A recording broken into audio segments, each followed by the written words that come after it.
Welcome to this week's... What? What does the fox say? What the fuck is wrong with this guy, man? Pepperidge Farm remembers. It's me, Austin! Oh, son of a bitch! Yeah, that works. I like all right. it a lot. Okay. All right, moving on. Hey, what about Tulip?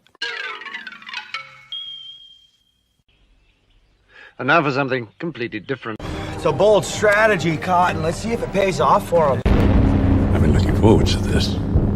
Come with me and you'll be in a world. It sounds like she can take the piss. Take a boat and I know, if you drink the water in Jersey, it makes the frogs gay. we'll begin with a spin, traveling in the world of the I'm coming up with a rap name, The Shot, and Little Booster. explanation.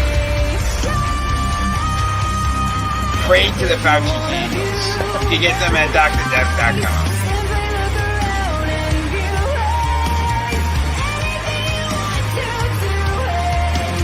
want to do. Wanna change the world? There's nothing to it.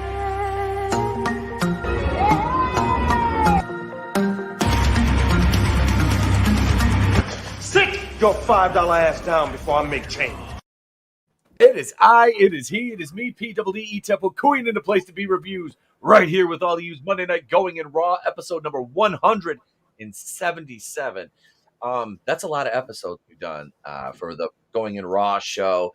Going back to the podcast days, because we count the podcast as Going in Raw. If you really go back past episode 41 and a half, I think it was we called the Rogue One was our first live stream. So we're moving up closer to that 200. Damn, that's insane to think about. No. I got a Wheezy Funko back there. I get George's match. I don't collect Funko Pop. I'll make an exception for Wheezy and George. Let me say what's up to this wonderful chat. Parrothead, E-Tep was on time and his nose was here 3 hours early. Follow your nose. Damn. Keely Chow, the Fandom Menace Ultron. There are no strings on me. There you go. Congratulations to Superfan Grandpa Adam Shawhan. First granddaughter arrived. Violet Elise Rose Ackerman.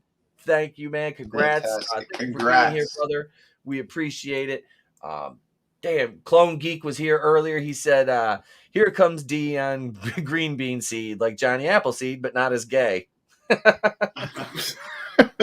I forgot to hit Dion up and say happy birthday too. It was his birthday Saturday. I forgot. Well, being in Facebook jail, I had to like DM people so to wish him happy birthday. But welcome one and all. Let me introduce my wonderful cast. We got a great show for you guys tonight. But first, let me introduce my brother, my co-host with the most, ladies and gentlemen, Mr. Tony ToneDef. Ladies and gentlemen, it is the world's wokest warrior, primitive-sided, toxic fanboy aligned with the like-minded Tony ToneDef rocking with you. We're going in Raw, the place to be reviews. What's up, everybody in the chat, everybody on the panel? It's Monday. Great start to the week. You wouldn't want to be anywhere else in the world. Well, thank you for being here, Tony Randolph, and I was going to say it wasn't that an actor, but that was Tony Randall. But Tony's in the house. There ain't no fluff here. Oh, I love it. What's up, Jeff the Iron Wolf? Welcome, brother. Nano Reaper. He says, no, you get her spun up on sugar and hand her back to her mom, talking about the baby. That's basically what you do. What's up, Nano? Thank you, Tony and Grace Randolph, for being... Did Beetlejuice get a hold of you? Because your head looks a little small for your body. It's the steroids. Oh God! Well, that's just a whore. We're gonna. It's the water in Jersey. The water in Jersey shrunk Grace's head. Definitely. In that video. Oh, and where the fuck are you, Gavin Newsom? 12 days, dude. 12 days. That's since his booster. He got the booster and he's missing. I thought it was 2 weeks to flatten the curve. But anyway. That's just a shame. That's all. Let me kick it over to that man with the soothing DOS of tones over there, the assistant regional manager, the Red Gaze. What up? How's it going, everybody? Hope you're having a bitchin' Monday. I know I am. Mostly. That's actually not a lie. It's been a decent Monday for once. Yeah. Stuff and things, and keep things out of your butthole. That's true. That is true. And speaking of the master of keeping things out of his butthole, ladies and gentlemen, Mr. Vinnie Tartamella, Vinnieart. That's a new title, Vinny. Very accurate. I keep things out of my butthole. That's right.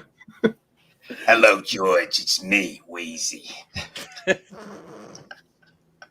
Welcome to the show, everyone. Yes. Yeah. It's been an interesting day, but yeah, getting lots of work done, and we're gonna have a good time tonight. I'm looking forward to this. Oh, well, excellent, man. Hell yeah. We are, we just hit, let's see, 8:37. 8:37 is Jeff the Iron Wolf just subscribed. I thought you were subscribed, man, but thank you for subscribing, beautiful. Jeff. Well, you know how YouTube does. Yep. I would knock them off. That dude, and like I said, it's unsubscribed me from some channels that I would never unsubscribe from. You know what I mean? I made it through this whole weekend, and I not only lost subs, I gained 2. Awesome, man. I know since Saturday, I've gained, I think, 5 or 6. So beautiful, man. We're almost there, dude. Like I said, it's I wanna clear 1,000 before the end of the year. You will. I think we can. But I think so too. Yeah, today was a fluke, ladies and gents. No more Johnny Depp videos. I just felt the need. I'm so sick and tired of people fucking talking about this man like he's some kind of fucking saint. He's a piece of shit. I'm like, fuck these people. Like, just like 90% of other actors out there. God, you know, and that's the thing. But God, yeah, we got so much to talk about here. I want to get right into it. We're going to go right into the box office breakdown, ladies and gents, because it's an interesting topic this weekend, and we get to talk more about the gay turtles. And yeah, Gay turtles. It's frogs. It's frogs. That audience score. The audience score. Teenage vaxxed gay turtles. Is that what we're doing? Teenage vaxxed gay turtles. Speaking of which, that's the one complaint I have. I got a phone call. I have to substitute for gym tomorrow because the gym teacher's like, "Well, one of the kids in my daughter's class tested positive for the coof." I'm like, cricket. Yeah, where the crickets went into my cricket army went away. I'm sorry. Yeah, I'm like, so I have to. Okay, all right, all right, okay. Let me go teach PE tomorrow. Fuck me, right? All right, ladies and gents, this is it. Box office breakdown.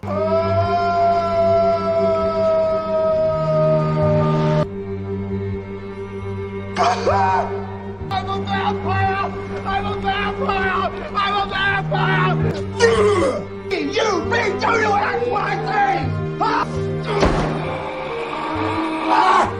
The goddamn contract is somewhere in the goddamn fucking files! I agree. Nicholas, I think that contract is in those goddamn fucking files. I really do. I really want to know what those contracts are about. I'm curious, almost curious enough to watch the movie. Almost. They're about vampirism, of course. He's so bad at yelling that it's hilarious. It is. It's hard to take him fucking seriously. Mm-hmm. Let's see. Wait, isn't that your wife's in the government? Wait, what are you talking? Parrot head. What are you talking about? Isn't that your wife's in the government's job? ETAP. Wow, there's a lot of it. There's a lot of it. Yeah, there's a lot that's her job, and I had to cook dinner tonight, so she failed. It was leftovers. She made it this Saturday. I'm just kidding. This is a word domestic weekend number 45. I don't want anybody to be triggered by the number 45. I know that's a scary number for some people. Is it? Right. Yeah. Not Colt 45, but number one at the box office this weekend was the Orange 45? the Orange 45, Orange Crush 45. The Eternals was a much better movie than the Eternals, but the Eternals brought in $71 million, and this brings us back to our predictions from last weekend, which I have written down right here on my piece of paper. So domestically, I said $75 million. Red said 60, Vinny said 65, and Tony said 55. We're at 71, 297, 219. So I'm closest without going over. I won the showcase. Price is Right rules. What's he won, Johnny? Wait, hang on. We'll show you what you won. We got your prize right here. Hang on. God, I can only imagine. It's you'll like it. You'll like it. Here's your prize. Well. That's just a car.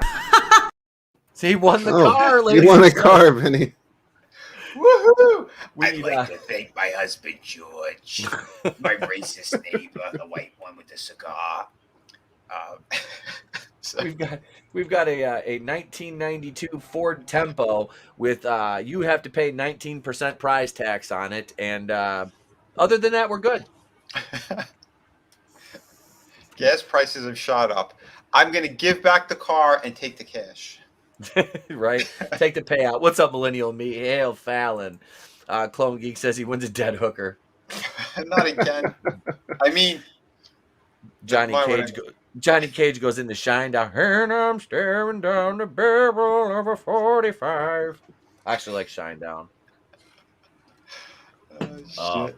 I was not a fan of their version of Simple Man, though. That's Lynyrd Skynyrd. Just leave that alone. Leave Skynyrd alone. So, Shang, it burned, not Shang. Why did I say Shang-Chi? Because it's so diverse. Eternals was also diverse and inclusive and pretty much nothing else other than shite. But that won the weekend with its opening 71 million. And the next closest was Dune with 7.7 million. Jesus. 3 weeks in, dropped 49.5%. This is at 331 million worldwide. They greenlit the sequel to it already. Oh, that's good. Yeah, I'm pleased with that. 3, No Time to Die, 6 million. This is kind of blowing my mind. This thing is at 667 million worldwide. But look at the international and the domestic though. Yeah, yep. It's all international money. Yep. They love Bond around the world. Yeah. I don't know why they love this one. Even no when matter they what color she is, I guess. Oh, what's up? Tina Bojan's in the house. Hail, Tina. Tina's in the house.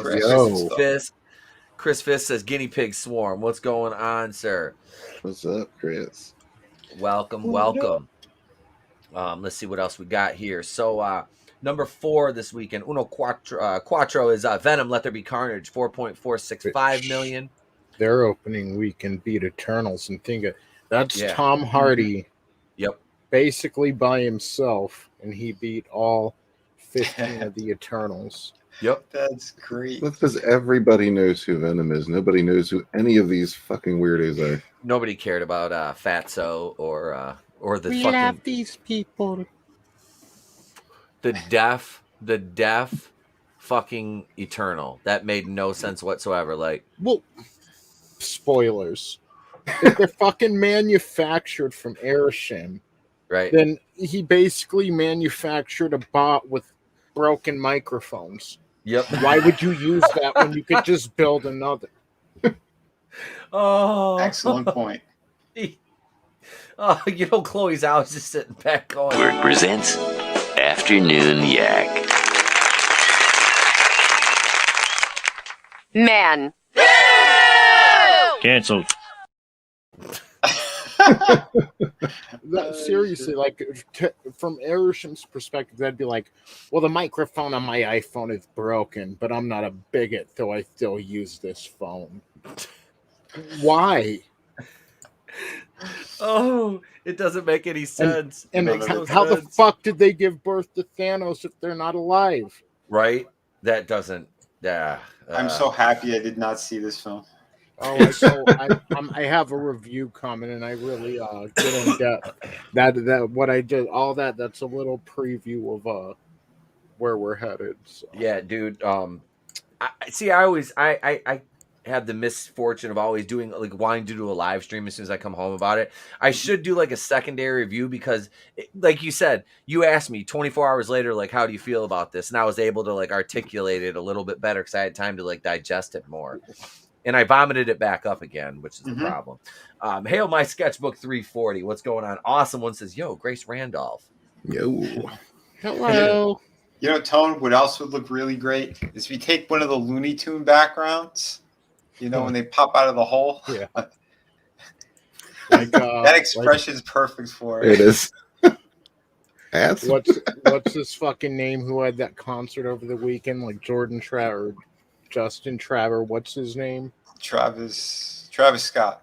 Travis Scott. Travesty. Yeah, Travesty. Travesty. I just need to get the portal that was his stage and put What the that hell in. happened to him? Did he do something? Did he get canceled or something this weekend? He should have. There were like 8 people who died because of him. Yeah. What the hell? What? What? Someone was going around at his concert with like a syringe full of like high grade fentanyl. This is supposedly, and just poking people. That's Wow. what they're saying. There's My God. There's so many contradicting, strange fucking stories. Then they said that the crowd was pushing each other so tight that they couldn't breathe and they died. There was so many different fucking stories. But then there were pockets where there's a couple of people who died over here, and there's a couple of people who died over there in a different part. None of this shit made sense. But as they're taking bodies out, he's singing over them like a creep instead of stopping the fucking show. And then all kinds of stuff from previous concerts are coming out now. Like someone took his shoe once, and he's like something about make this fool feel like a thief, but he was like trying to send his fans after to do it. Like I saw the clip. No, you're gonna love this. That one with the shoe is the best. It was a 10-year-old boy, I think, who took his shoe and he goes, Jesus. "Yo!" He stops the concert for this, for one shoe being taken, because he jumped into the crowd. And he starts flipping out. Someone gave him a soda can. He threw it at the kid and goes, "Fuck him up! Fuck him up!" He's telling his fans to. You see the security guy pull the kid out of the crowd. And you're like, "Holy shit! It's a little kid." Jesus Christ! Jesus Christ! Let me give a shout out. Random bread creator in the house. What's up, bro? We got Collector. Wait, chat jumped on me. Hang on. Collector Express says, "Well." Let's see. Awesome one says it was a Kool-Aid cult. We're coming up on the anniversary of Jonestown here on the 18th of November, I think it is, something like that. It's the anniversary is coming up. Or Jamestown. Jamestown, is that the name of it? Little St. James. No, that's the wrong one. Travis Scott is dating Kylie Jenner. That's all you need to know, says Nano Reaper. Oof. Godzillionaire. But they were Jordans. Yeah, and like in some culture, like in fatherless culture, those shoes really take on a father figure role, you know. So really, YouTube ETEP, you have a YouTube mod watching the show. All right, well, welcome to the motherfucking chat, mod. Let me welcome you outright by just saying, first of all, ladies and gentlemen, YouTube mods, you've got to do better. You got to stop deleting my people's comments, because you all remember Nelson the Gentleman? That motherfucker, he went ham on me and was like screaming at me in a comment and saying I kept deleting his comments off a live stream. I'm like, I never deleted anybody's comments off of. He's like, you lost a subscriber. And I'm like, I don't know what to tell you, man. I never deleted any of your fucking comments. You're always a great supporter. You know what I mean? That is not the way a gentleman behaves. Right. I'm like, Nelson, you need to do better, Nelson. Come on, Nelson. Come on, man.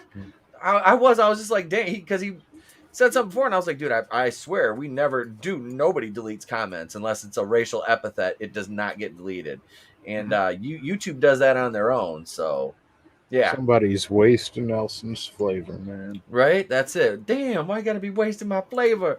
Oh, I love it. Nice call back to Can't Hardly Wait.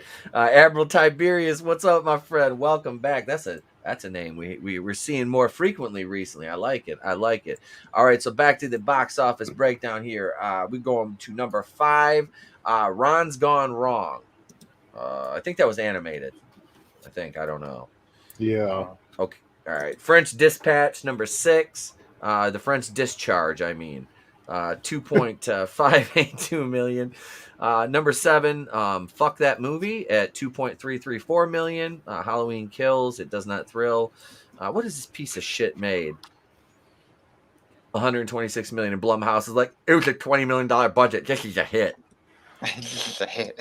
This is a hit. I'm gonna punch Jason Blum in his face. I'm like, this is a hit, Jason Blum. He'd be like, no, my Black Goovers, no. no. Oh no. Oh no. He'd be like, I hit Jason Blum. He'd be like, I know. Number 8, Spencer. Is Spencer for hire, or am I too old? Am I the oldest one that's going to get that fucking joke? Yep, I am. Okay. Some of us just don't watch dumb shit, Ethan. You've never seen Spencer for hire? No. God damn it. You're as old as I am. I figured you'd get that one. Yeah, I'm the same age as you. I know I've seen an episode or two. Shit, man, we're talking long ass fucking time ago. Yeah. I don't remember the characters. All I know is there was a show called Spencer for Hire, and I was gonna make a joke on that, and it fell flat like Grace Randall's fucking forehead. Number 9, Antlers. I want to see Jeffersons. I want to see Antlers. I do want to see. I want to see Antlers too. Let's go see it. I know it. And see, this one looks like it's like okay, it's kind of a new concept. So, yeah, it looked kind of cool. Let's see. Awesome one says French bread discharging oily pepper. Oh no. It's Leo Raylo's in the house. Change it back to Leo Red, damn it, or I'm gonna pocket ban you again. Nano Reaper said that would be November 10th. Thank you, sir. I saw a headline about it. I couldn't remember what day it was though. My sketchbook 340. I'm watching you, YouTube. He's like David Allen Greer in the fucking skit with the little Asian puppet on In Living Color. He's like, that's why I'm watching you. He's like, watch your ass, YouTube. Yep. Collector Express's Hawk was awesome and see something. Thank you. Nano Reaper said Spencer for Hire was the bomb back in the day. Hey, listen, I've just never seen it. Tina Bojan says I'm much older than you guys. No, you're not. You're a that, lady. You're younger than us. Don't lie. Oh shit! See, the black guy from Spencer for Hire is the captain in Deep Space Nine, the Star Trek Captain show. Cisco. Oh, Robert Urich. The bald, yeah. Is he the bald guy? Right. Yeah. Okay. Yep. All right. Leo says no. Spencer was an ex-cop who turned PI. I just remembered the name of the show. I don't really remember the show. I haven't seen an episode in God knows how long. Sure, Pete. I was watching. What was it? I was watching that movie watching. Iron. What was that? Ironside, the show with the dude in the wheelchair. I was watching that on Pluto TV not long ago. Nice. Sketch Therapy was watching YouTube censorship like a hawk. Halloween was so dumb. It hurt and was pointless as well. Just watch my review. I'll tell you everything you need to know. And the review is only 26 minutes. The movie is an hour and 45. So I'll save you time. Trust me. I'll save you time. You give me 26 minutes, I'll give you a great review of a shit movie. And he watched it 4 times. I did. I watched it 4 fucking times. I don't have the stomach for something like that. I don't have the stomach. I still say it could have been worse. It could have been Black Christmas 2019. Last Night in Soho coming in at number 10. Still no idea what that movie is. Is it about a hooker? I think. I don't know. Let's watch One Night in Bangkok instead. Right? I think they should make another Tales from the Hood movie. They should. Oh God, please no.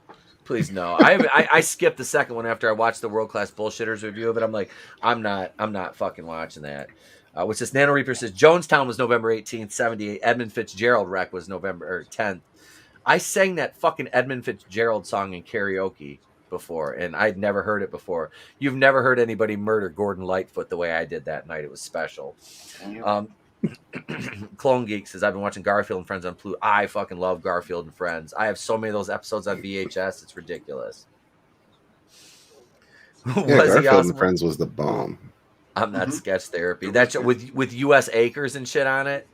Yeah, like Wade the Duck and Orson the Pig were like 2 of my favorite characters, dude. Yes, thank you, Admiral Tiberius. I have stuff to do. I'm a busy man. I ain't got time for these hoes. Rogue Squadron got delayed. Clone Geek, we are going to talk about that, and we're going to laugh at Patty Jenkins. We're all going to throw our heads back and laugh. 84 still paying dividends. Yep. Thank you. Would kill Count of Halloween. Be better to watch. Yeah. Yes. ETEP punishes himself for entertainment. I do. I truly do. There's Spencer for Hire reboot on Netflix starring Mark Wahlberg. I did not know that. Weird. Godzillionaire, Halloween Kills in space. Michael Myers in space. Michael X. Oh no, God, no, please, no. Garfield There's is been a national murder treasure. on Pluto. Then they go into Uranus. Oh, Jesus, Deion Green is Wade Duck in real life. Damn. I'm gonna tell him that, and I'm gonna make a meme of that and wish him to put his head on Wade's body and put a bill on him with him wearing the little inner tube and wish him a happy belated birthday. E-Tep's normal. Oh, you dick! Ouch. That hurts. I thought I'd at least be. I thought I could at least be like Heathcliff or one of the. Show us on the doll where it hurts you. So what's the kill count now between Jason and Michael? I don't know. I have to look that up actually. Space Ghost Halloween special. That's quality though. Space Ghost. I mean, oh, sure. Well, it depends too if we're talking about originals or reboots. Original. I like the Herculoids too. If anybody remembers that one, the Herculoids was fun. Yeah, I remember that. That was a fun fucking show. It was like out there as fuck, but it was fun. So that was the box office breakdown this weekend. Eternals was the big wiener, and we'll talk more about their big wiener later on because it's diverse. Grace is normal. There you go, Clone Geek. Does that make Mecha random Garfield? Oh no, I wouldn't put that on Garfield. Yeah, you should really contact Chris Pratt and apologize. Oh, poor Chris Pratt. He's getting beat up over playing Garfield. I mean, he can't win. And for liking his wife. And for not acknowledging. Yeah, what a dick. You have to acknowledge all your children in the same sentence every time. It's a good thing I've only got one. Speaking of getting one, we're going to give you 3, as in just the headlines, not inches. Who do you think I am? Doomcock? Help your fucking ass! I want you off the fucking set! It's not my Luke Skywalker. Hey, no, don't just be sorry. Please, for one fucking second. It's not my Reddit. It's not my readings, my sources. All right. So our first headline here: why Dune 3 is even more important than Part 2. Gentlemen, can we agree we probably need to see Dune 2 before? That sounds like a natural conclusion. Yes. I still need to see 1. How to tell everybody I've read the Dune books without telling them you've read the Dune books. Right. Yep. They're like, can we get to the part with the non-white people? Oh, they're right here, George. There's natural diversity down here. When Chris Fisk says, "I love Hanna-Barbera World of Adventure." Oh, dude, those cartoons, you couldn't never recreate the perfectness of those wiener lives. Yeah. Kendo is Garfield. I can see that. Snagglepuss. I can Snagglepuss. E-Tep, you can pull out. Can you can pull off that Chewbacca knock from Herculoids, or was that Thundar? That was Thundar. Yeah. Thundar. 3 inches. Wow, fuck off, YouTube. The last one wasn't even an insult. What did they take down? Like, what? Jeez. Jesus Christ, dude. Boy, I can see when we get monetized, monetization lasts about 5 seconds. Oh, yeah, you won't get them on any live streams. I can tell you that right now. No, I don't plan on that. It'll be the videos. It'll be the videos. Yeah, I was wrong. Within an hour, the one that we did yesterday, it went to limited online. Oh, yeah. They're like, no, look. No, I not enough Don Cheadle. You need more Don. Where's my mask? We need. I'm anxious for Dune 2. I just don't want them to like overstuff it with Zendaya. An unnatural amount of Zendaya. But wait, I thought they said that's the movie's going to be all about her. Well, they still have to show Paul's ascension. That's the thing. You really haven't got him. I don't know who Paul is. I haven't seen any of them yet. Okay, he's like the main character. He's Duke Leto's son. It was Kyle MacLachlan in the Lynch version. The guy that fucked Elizabeth Berkley in the pool in Showgirls. Nice. Kyle MacLachlan. He had her flopping around like an epileptic marlin. Hey, these things happen. Oh, dude, she was. I was trying to find that clip too because I was doing something. I'm like, I need that clip. Oh, it was the Batwoman episode with the killer croc, the killer cuck episode, where they had he picks the dude up in the pool and he's like flailing him around. I'm like, if I could find a clip on YouTube of Elizabeth Berkley in that pool with Kyle MacLachlan, I would be so happy right now, but I couldn't. I'd be so happy. I'd be so happy. It's like, what is that, Craig from South Park? Yeah. If I could tell YouTube to go fuck itself, I would be so happy. Wait, YouTube is the DJ Khaled of comment Yahtzees, and another one. Zendaya will overtake Paul as the main hero and show him up repeatedly. Oh, I see that. See, that'll be interesting to see the China cut of that, though. Oh, yeah. It'll just be like quick cut, to different scenes in the movie. It'll be about 15 minutes, so. Good night, everybody. This has been the Chinese cut of Dune. And for the first time on the channel, we're actually going to mention a show that's been on TV for a long time. I don't know how we haven't mentioned this yet. Probably because it's a daytime show. Ladies and gentlemen, General Hospital star out after not complying with vaccine mandate. And this is bad because I know who the character Jax is because I used to watch General Hospital when I was in college with one of my girlfriends. And this dude's been on the show since like 96. Wow. And yeah, he's just gonna axe him. Ingo Rademacher. Yeah, the Australian dude. I remember him too. So he's out. Yeah, he's been a regular for 25 years. That's insane. Yeah, but because you got to say fuck you to this shit. I read part of this article when you sent it. Yeah, this dude, he's standing with the medical side of things, the people who said no to the mandates and to the vaccines, that it's they've been helping all these people and they don't believe that these vaccines are going to do shit. They haven't done shit. It's proven to make more people sick. And he's like, yeah, fuck you very much. They replacing him with Big Bird because Big Bird got the jab. Big Bird's a disgrace. Someone lifted his tail and they gave it to him. Wait, we know who did, right? Nano says, newsflash to Zendaya fans, but Paul's the main character. Chaney is the supporting character, and she doesn't even get the dude in the end. She ends up the side chick. That's like Rebecca Ferguson. You know, that they refer to her as Duke Leto's concubine. I'm like, yeah, know your place. No, I'm just kidding, ladies and gentlemen. SJW's kind of hot in that movie. Rebecca Ferguson? Yeah. She's beautiful, man. Yeah. I dug the look when she was all dressed up in the Bene Jesuit outfit. I was like, I'm kind of liking that. She was good in that. What was it, Dr. Sleep or whatever? The sequel to The Shining. I've never seen it. I've never seen it. If you see it, watch the director's cut. Okay. All right. I was wondering about that because I'm like, I like The Shining, but I'm like, did they really need to do a sequel? It was good. I liked it. Okay. All right. Yeah, but I urge you, if you're gonna watch it, the director's cut. That's the way to go. All right. Tim's Talks in the house. What's up, bro? Welcome, man. He says, hail, E-Temple Queen's place to be reviews and panel. Clone Geek, General Hospital, Dion Green's favorite show. Nice. Poor Dion. No, I wasn't. I was more Young and the Restless than General Hospital, though. To be honest with you, odds that he's not complying, considering he's an Aussie. Probably.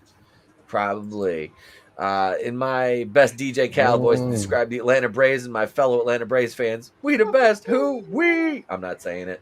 The Aussies I've seen, they've got police knocking on their door like, hey, we think you may have COVID. Why don't you come with us over here to this internment facility for an undetermined amount of time? And the Aussies are like, all right, mate, let me go grab my bag. That's not going to happen to no one, let me tell you what. By the way, the Fouch, I upgraded from Beagles to Big Birds. Oh, no. He's jabbing Big Bird. Flu. Parrot Head says, if ETEP hadn't been a pro wrestler, I'd tell you to turn in your man card. Man, Dallas and Melrose Place are unabashedly two of my favorite shows. I mean, I'm not even ashamed of that. Kyle's girlfriend, right? Sure you did, says the guy who sips wine like a trailer park Karen. Hey, listen. Listen, Linda. Yeah. I love you guys, seriously. I hate you so much. The next season of Sesame Street, where they get wrecked out with bird flu, is going to be rough.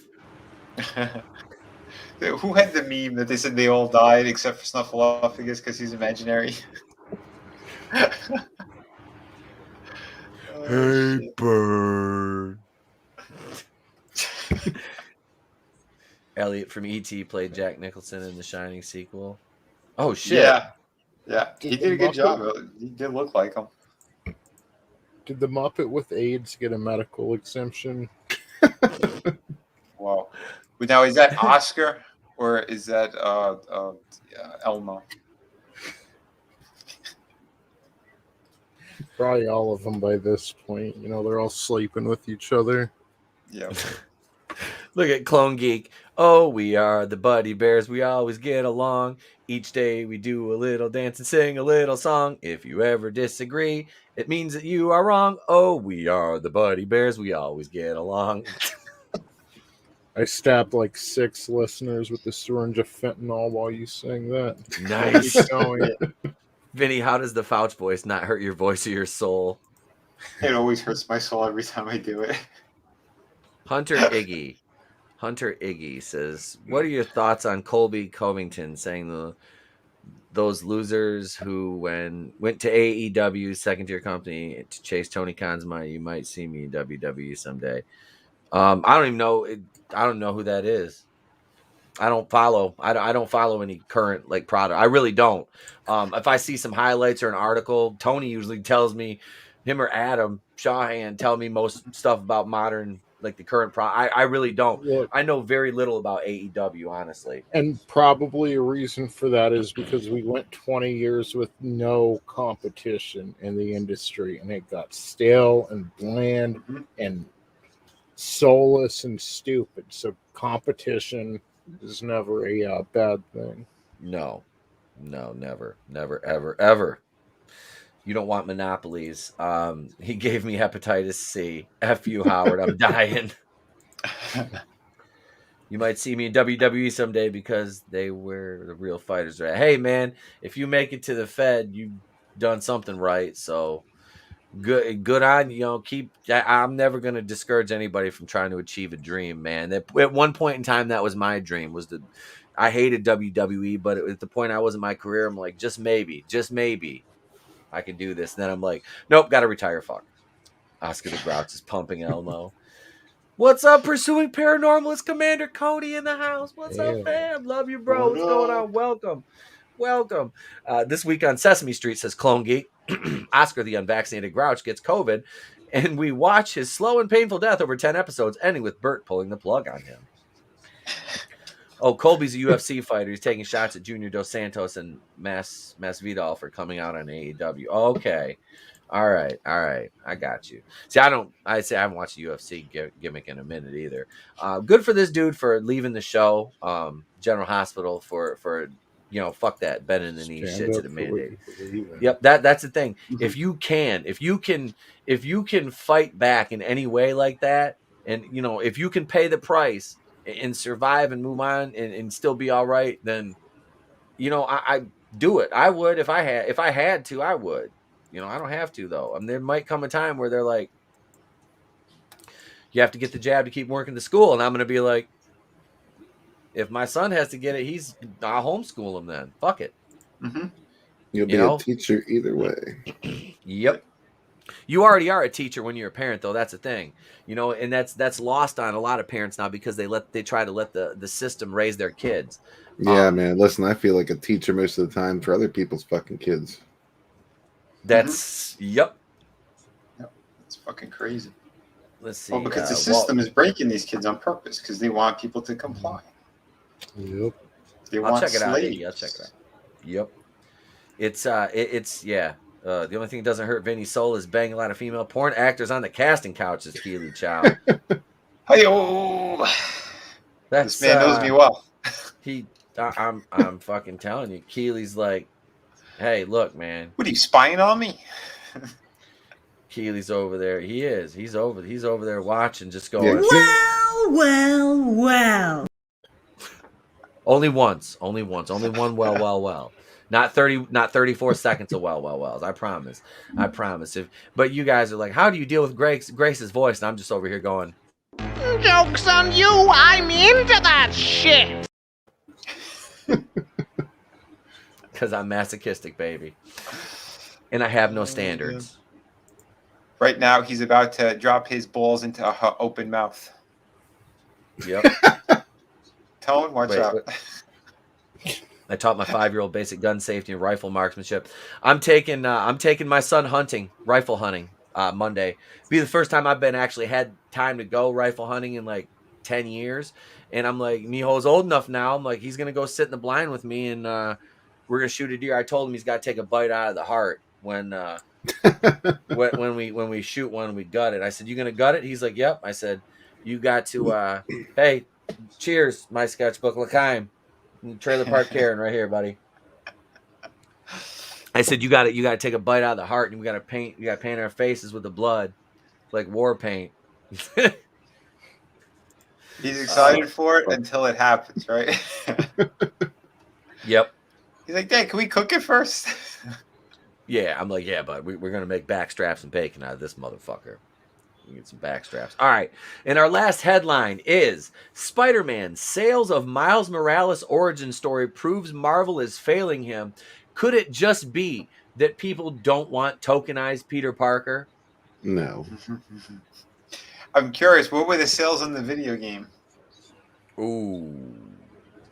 Yeah, that should also say a lot as well. They were not good, were they? Mm-hmm. Were they?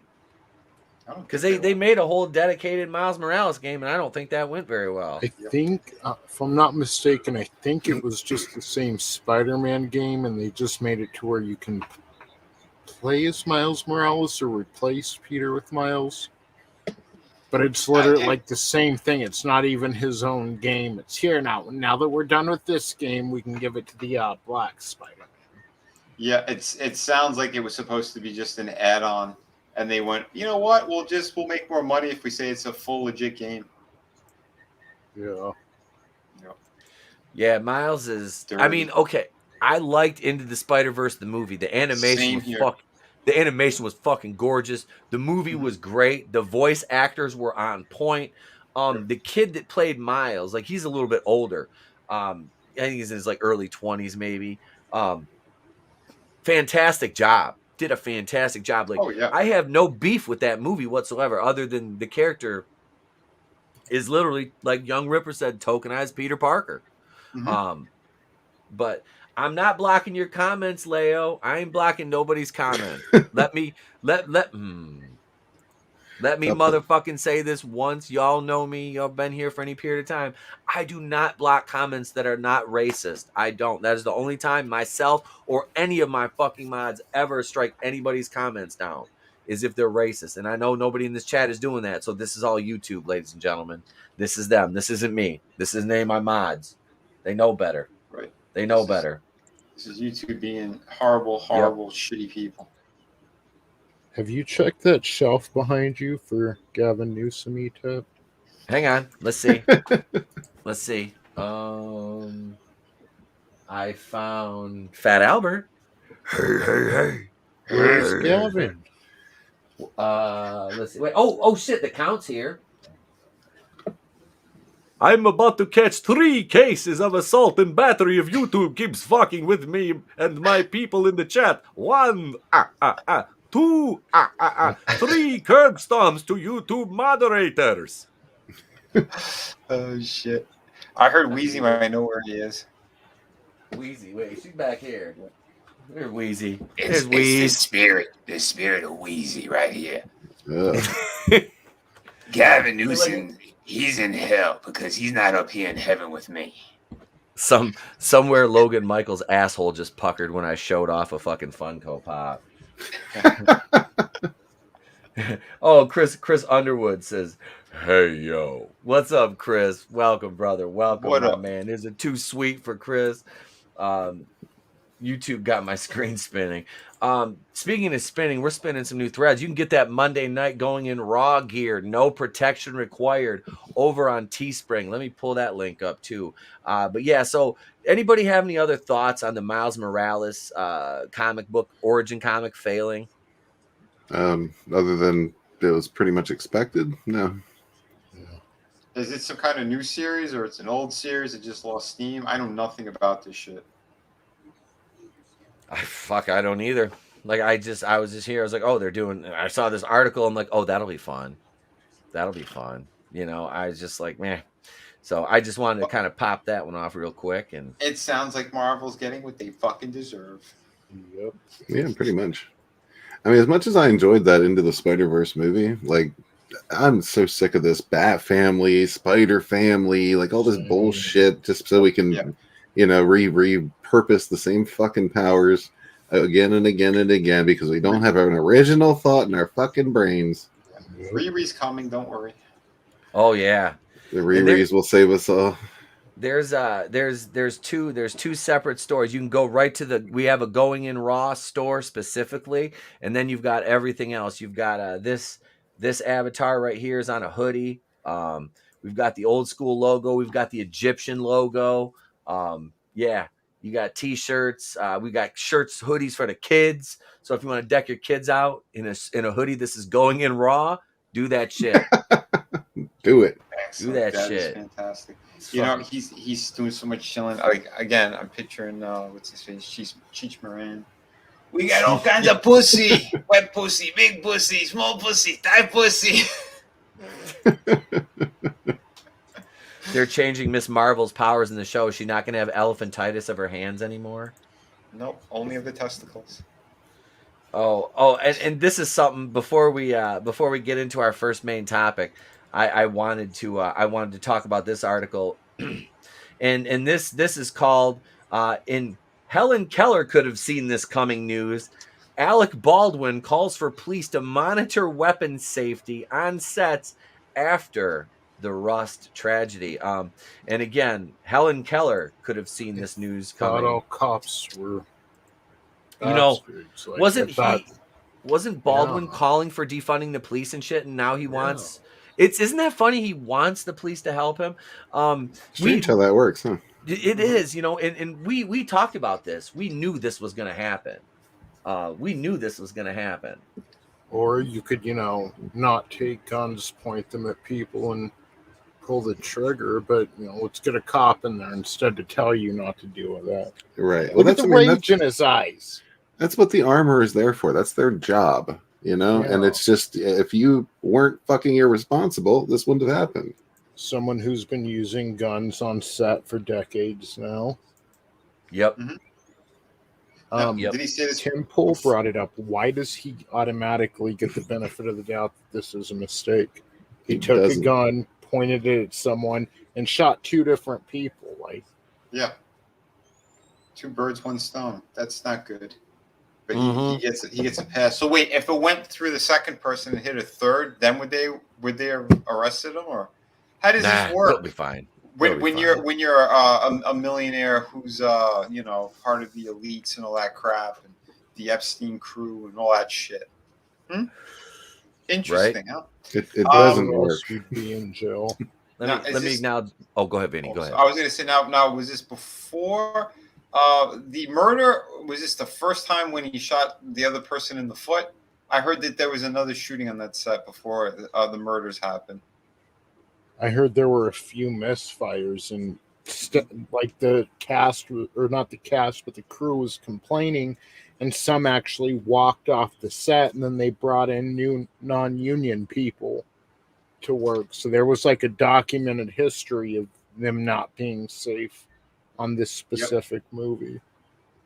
Yeah, there was a bunch of people that quit and walked off the set.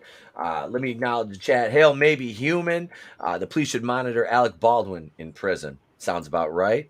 Any of us would be in jail right now. We would have been locked up with the quickness. Manliness and motivation. The only one professional enough. Superfan Adam Shawhan, if it was any of us, we would have been behind bars. Absolutely.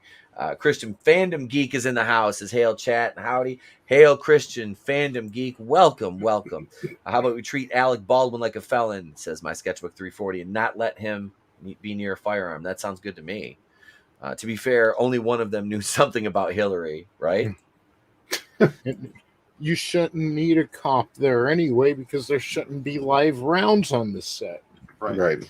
Yep. We know if this was his brother Steven, he would have been in jail already. Yeah. Small time. What's up? He says, hail, thank goodness Alec Baldwin didn't do something really bad like walk around in the Capitol building uninvited in January. Seriously. Yeah. Right? Oh my god. Sketch Therapy is live, pointing out YouTube censorship on EVS's stream. Yeah, Sketch Therapy. He's hawking. He's bird dogging that. He knows. Alec Baldwin is mainly to blame. Blame goes to the armor, but most of it is on Alec and his anti-gun and anti-liberty rhetoric. Screw him. This is what he gets. It's just bad because Helena Hutchins is her name. Lost her life. What kind of Halloween did her little boy have? Right. What kind of Christmas and Thanksgiving? You know? Mm-hmm. Dude, I think about that shit all the time. Like as a parent now, especially, it's like she was my age, and she's gone. Like she's dead because this guy, like you said, what are you doing? Even pointing it in the direction of a cinematographer? Like what the fuck? What are you doing? Like doesn't even make nothing about this makes sense. This armor is a piece of shit.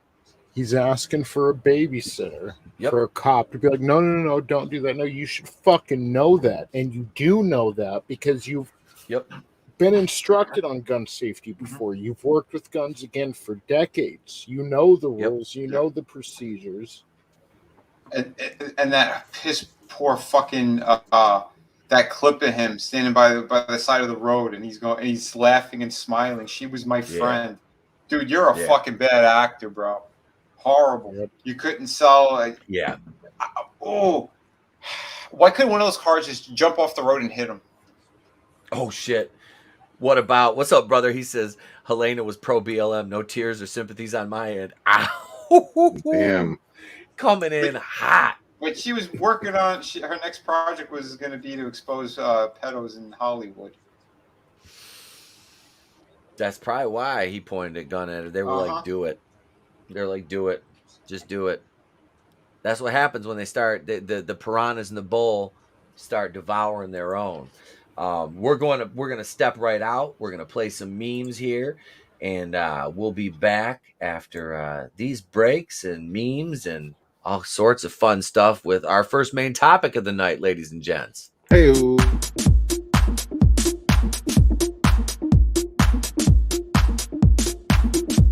Selling is service. And service is selling. Service is selling. And selling is service.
Hello there, Jill.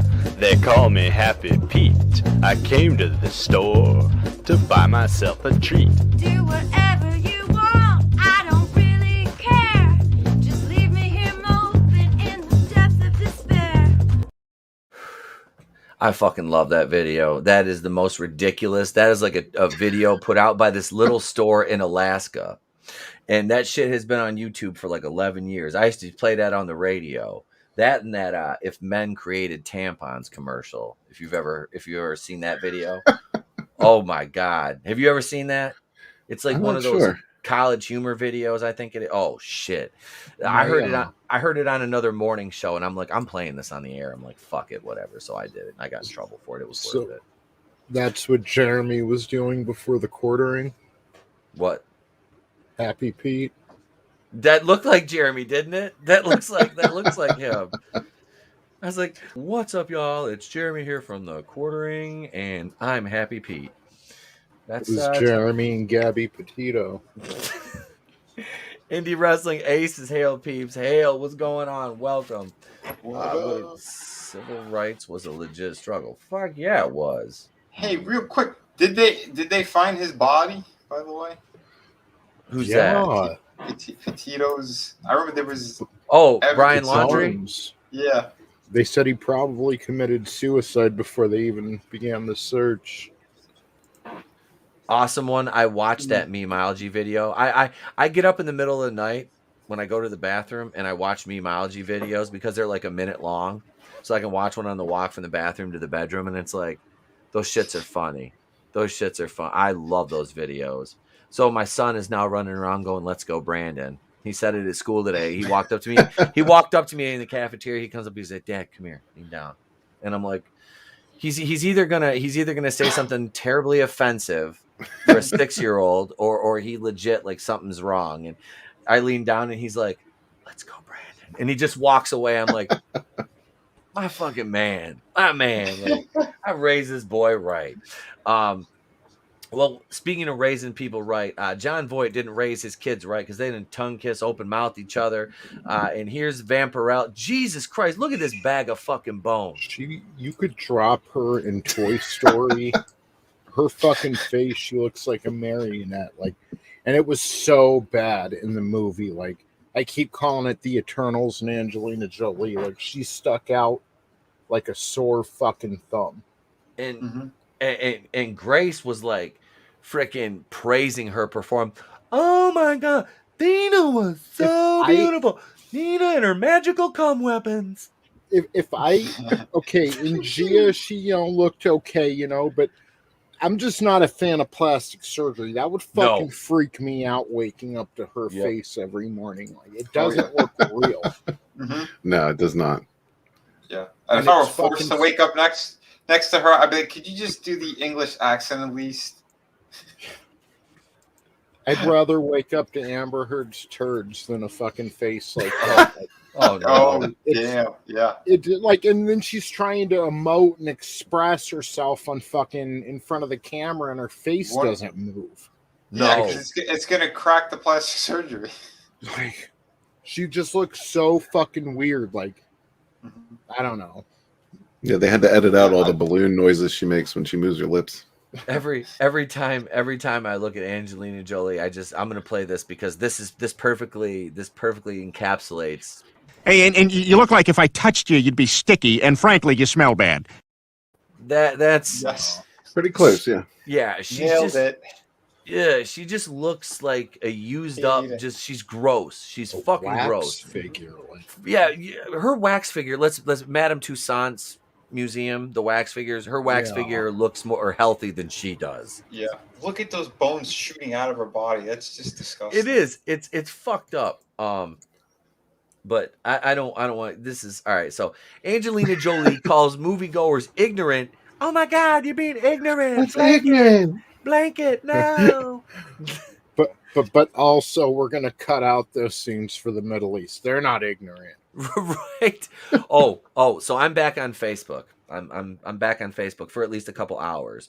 And in the MCU group, I'm getting ready after the show while I'm sitting there watching Chucky. I'm gonna make a few comments in there about the Eternals because these people are insane.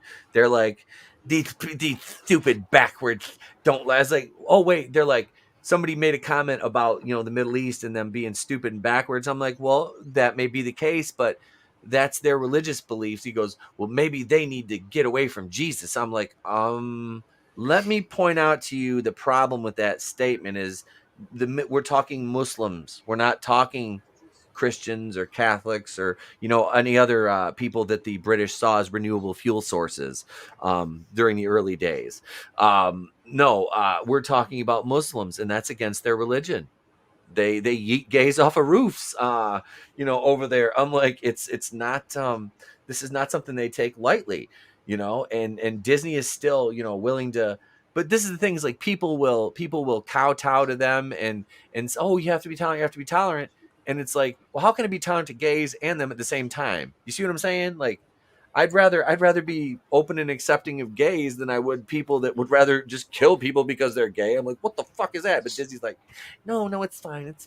Soft bigotry of low expectations. Well, we're obviously more evolved than them, so you can't fault them for that, but know better. Right, that's it. Hey, Tina's still in there. Drew, what's up, Drew? Supreme Heretics in the chat. Give him a subscription and a big shout out. What's up, Drew?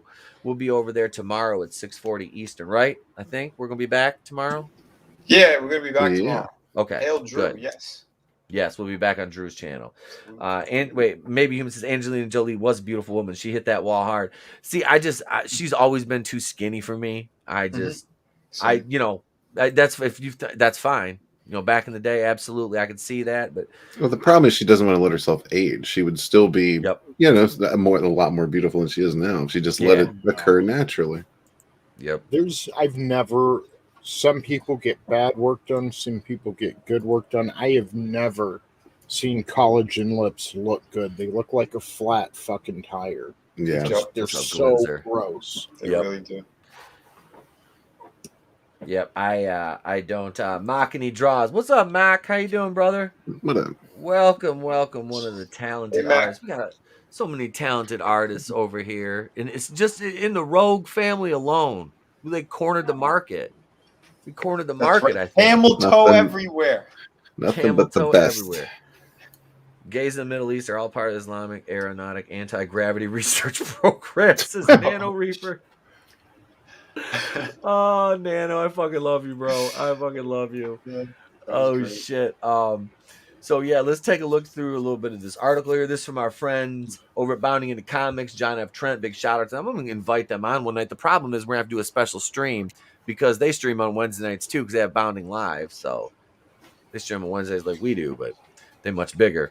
Eternals actress Angelina Jolie, who plays Thena in the film, described moviegoers as ignorant if they do not appreciate or approve of the homosexual marriage showcased in the film. And we kind of touched on this on Saturday night talking to the Gospel According to Mark with a C, about the emasculation and feminization of black men in cinema and television. And this, like I said, this just kind of, I'm not hating on the character because he was gay, because honestly, it really didn't bother me. It didn't. It was just like, okay, he's gay. I know it was a race swap character. It was a race swap character. I think this one was too, because most of them were all race bent. What's up, Glinzer? I see you in the chat. Welcome, sir. Welcome. I didn't forget you. Glinzer always makes excellent pithy comments, so we got to acknowledge Glinzer. But this is just, like I said, I didn't get like the kiss thing. It didn't bother me. What bothered me more was the fact that Richard Madden, Rob Stark, and Gemma Chan had no fucking chemistry together. Like, their sex scene was two planks of wood. Just that's what it was. It was, I could take two pieces of paper, rub it together, add more chemistry than they did. And they're both attractive people. It was terrible. Yeah, and Gemma Chan is okay. So number one, I didn't realize she was in Captain Marvel. Yep. So I have seen her in a movie. I just didn't realize it. I like her. She's very likable. She's beautiful, but she does not make a believable leader. At least how they wrote her. I mean, that was I heard there were outtakes of that sex scene. They had to stop because someone got a paper cut. Harrison Ford broke his leg. He always breaks his leg. He was crashing hard. He's like, someone told me I had to make an appearance. Wait, I came in on the found a Millennium Falcon. They found got a it dead right. body on the Indiana Jones set. Yes, they did. Yeah, whatever became of that? I haven't heard much other than they found the dead body. I Disney have paid everyone to rumors from shut up. inside the production I know of who it Indiana was. Jones. It was Gavin Newsom. Yes, I can confirm it was Newsom Gavin. I am Doomtap, future ruler of northern Michigan and the Upper Peninsula with my fluffy kitty, Mr. Beans, and with my sources inside Reddit, I mean Lucasfilm, Harrison Ford, or as we call him, Crash. We will take over Lucasfilm tomorrow morning at 8 a.m. when Kathleen Kennedy is fired finally. That's right. She's going to be fired out of a cannon. I said it last night. I said it the day before. I said it the day before that, the day before that, the day before that, and the day before that, and the day before that. I told him Kathleen- the day before that, and the day before that, and then the day before, and then the week, and 4 years ago, I told him that. Every day, I'm like, this bitch better get fired today. I'll put it on the internet. If it's on the internet, it's true. Yes. So, tomorrow morning, 8 a.m., be sure to check the trades. I guarantee you, my friends, Kathleen If not, Kennedy there'll will be fired. another body every 24 hours. That Kathleen Kennedy isn't taken out. We'll kill another person on set. I don't know if I co-sign to that, Harrison. I mean, that's a little extreme even for me. I mean, even with me wearing a bathrobe with sequins on it to where I look like Gary fucking Glitter had sex with Liberace.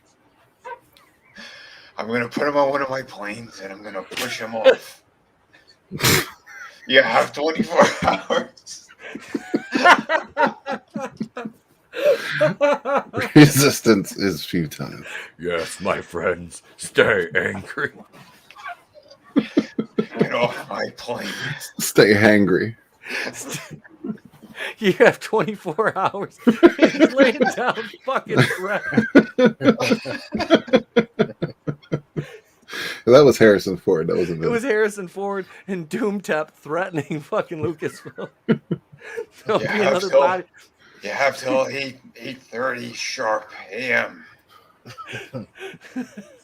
We're gonna take another member of the crew.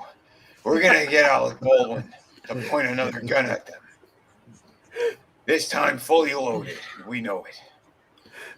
It was fully loaded last time. No, he didn't know. We slipped it in there. It was supposed to go to the set of Indiana Jones. And somehow I made it turn Rust. They thought Rust, old thing. I don't know. They got confused. Well, they've seen like two old men. Of course, they got confused. Of course. Oh, God. I'm telling you. By next week, if she isn't fired, it's going to be 2 a day. We're going to up it. Harrison's gonna rain hell. It's going to be raining bodies out of my brand new plane from the millions and millions of dollars I made on Indiana Jones 6. Wait, what's this? Did you hear about the dude on the Rust set that might lose his arm from a spider bite? Oh, Lord. Jesus. Oh, Lord. Hail Knight's End. What's going on, man? Welcome. What's up, Welcome. Welcome, sir. Hello, Random hello. Bread Creator says the gay scene won't mess me up for life like that gin scene out of American Gods will, ain't it? I never watched American Gods. Hollywood love jabs. They get 2 to 3 heroin jabs a day, right? They don't care. They don't care. Harrison Ford's over here threatening people, looking at Lucasfilm going, You will be silent! Harrison starts rambling out threats, and we're all 2 hours later. forgot where he was and peed himself, and he's killed like 17 crew members. You wonder why IATSE went on strike. Because Harrison keeps offing fucking gaffers and grips. Listen, we have They're a not president. people. We Nobody got a misses president them. with dementia. I played a president. I also pooped my pants. You know, I'm throwing diapers at people out of my plane. We're throwing bodies out of the plane. We want Kathleen out. Hashtag Kathleen Kennedy out. I got nothing. I'm old. Well, ladies and gentlemen, I can tell you I can't fire Kathleen Kennedy, but what I did do was colorize the moon. I'm Ted Turner. I own CNN and the Atlanta Braves, and I was married to G.I. Jane, or Hanoi Jane, as some of you might know her. I'm a capitalist. She's a communist. We are the odd couple, ladies and gentlemen. I'm Ted Turner. I own Casablanca, too. Thank you, Ted. You're welcome. I have nothing else after that. I don't even know why I'm here. Oh, shit. So, yeah, Angelina Jolie is calling people fucking... savages. Oh, my sketchbook. I'm just gonna respond to your comment verbally. I was typing it out and I forgot I was typing it because I got distracted. But Angelina Jolie was hotter before Billy Bob Thornton and drinking her own blood and open mouth kissing her brother and probably catching AIDS from Charlie Sheen. I don't know. This Tiger just blood, baby. in. I'm gonna take out the Wookiee next. You have 24 hours.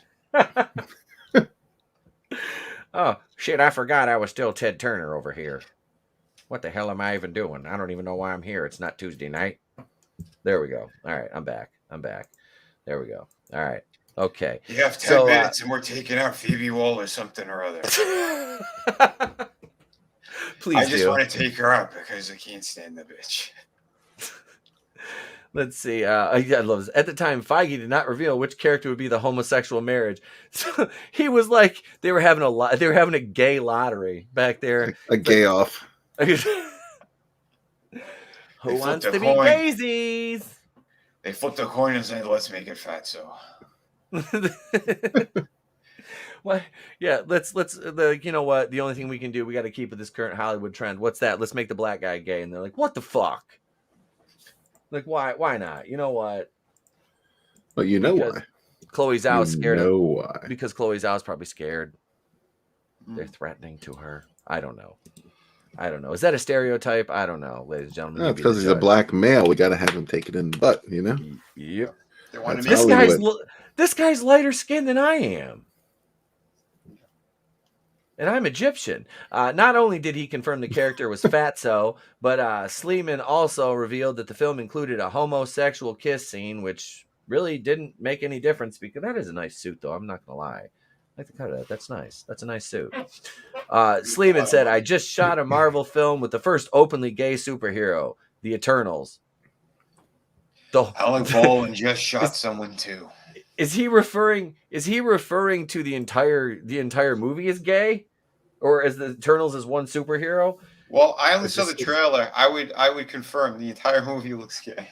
Yeah. I'm married to the gay superhero Fatso, who's basically gay black Tony Stark, played by Atlanta's Brian Tyree Henry, and we represent a gay family and have a child. It didn't, honestly, I'm making fun of it because the movie, this is like him, like, basically, like, throughout the movie, just bored. Just like, he looks like he's gonna cry. They're like, "What? My name's Fatso. What? Why do I have to be Fatso and gay? Really? Gay? What? I have sperm power. What? All their magical, like Angelina Jolie and her magical cum weapons. Well, that's the thing. He doesn't even get the sperm power. Poor fella.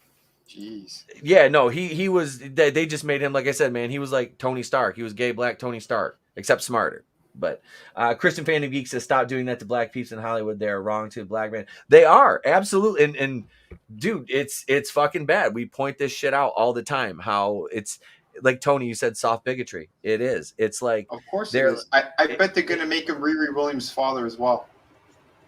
Oh, it'll probably be something like that because, well, she's like, it was the Green Lantern that steals the fucking ring. It's like they have a black female Green Lantern.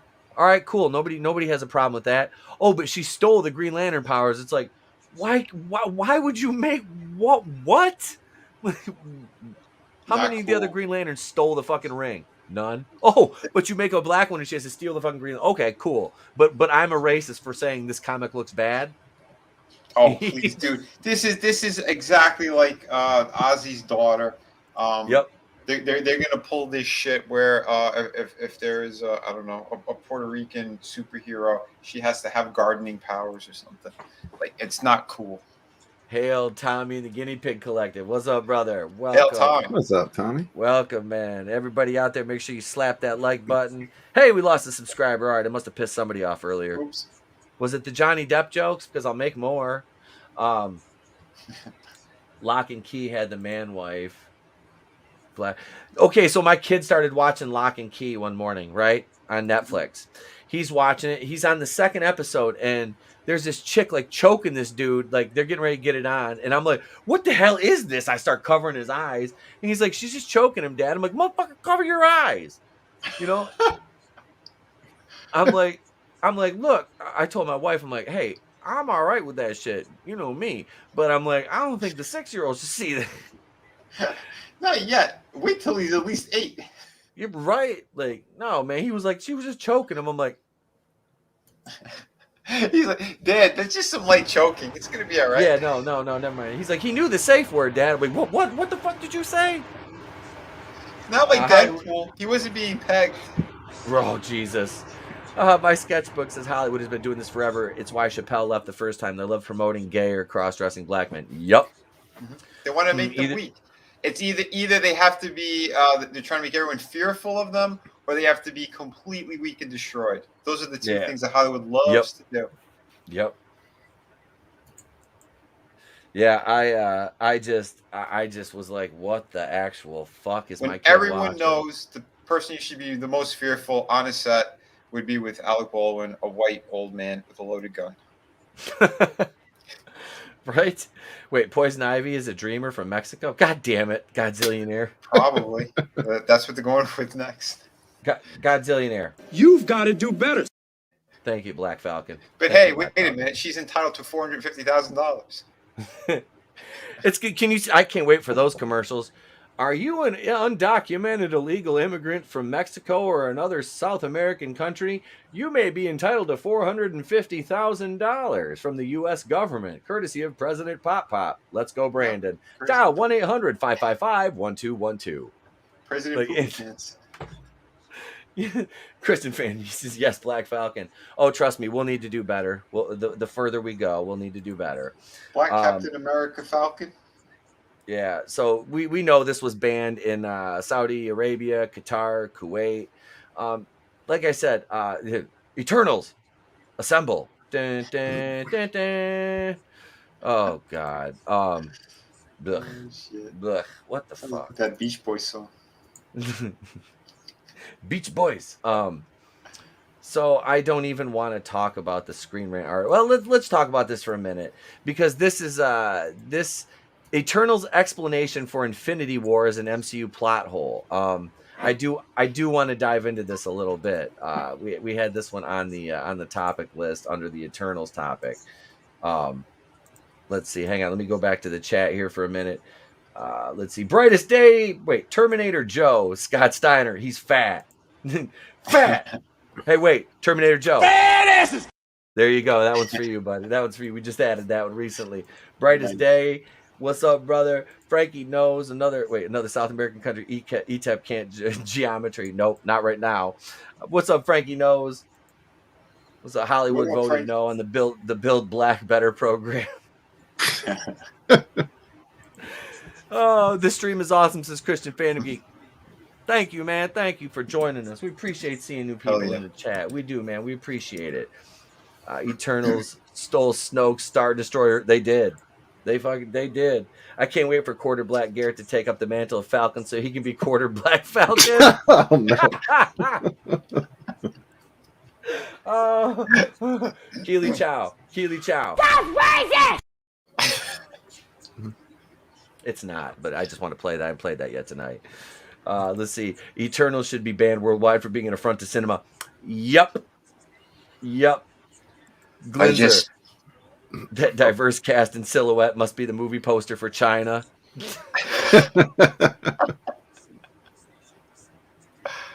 Oh, shit. Oh, God. And more Johnny Depp jokes, please. Like I said, man, I think that motherfucker maintains his youth by wearing more bracelets. Like, the older he gets, the more bracelets he wears, and the more fruity he becomes. And that's how he out-fucking fruitied Amber Heard. That's right. Scott Steiner, the big bad booty daddy. What a nickname. That motherfucker could have whatever nickname he wanted. He could just freak out on you. Wait, what do you say? Kevin Spacey should be an Eternal. Would have really rounded out the cast, I think. It would have. Oh, yeah. Get a pedo in would there. have. That's the only thing they were missing in that Yeah, cast. could have given him the jizz powers. The magical Marvel cum weapons. Magical Seriously though, cum weapons. this was a much better cast right here. The I think so. Etepnals, I'm telling you. And look at fat. I'm fatso back here. I had hair. Dun, dun, dun, dun. Hey, this just in. The internet told me you have 12 hours to get rid of Kathleen Kennedy, or next on the chopping block is Sam Woodwicky. Sam Woodwicky. I have Alec Baldwin pointing a gun at him as we speak. Hashtag get rid of Kathleen Shipbreath Kennedy. Kathleen the coffee fetcher. Now wait just a damn minute here, Harrison. Wait, excuse me, Harrison. We getting rid of Kathleen Kennedy. Any chance we can get him to throw in Kevin Feige too? I want to take over the MCU. I'm gonna turn it into Black Twitter up in there. Sounds perfect. Nobody wants Black Twitter in the MCU. Let's get Cleveland Brown to be the new head of Disney and Marvel. I'm gonna race swap Thor. Michael B. Jordan go to play Thor, Superman, X-Man, everybody. He gonna play the whole X-Men team, and he's gonna be Wolverine and Jubilee at the same time. Except he's not Jewish, so it can't really be Jubilee.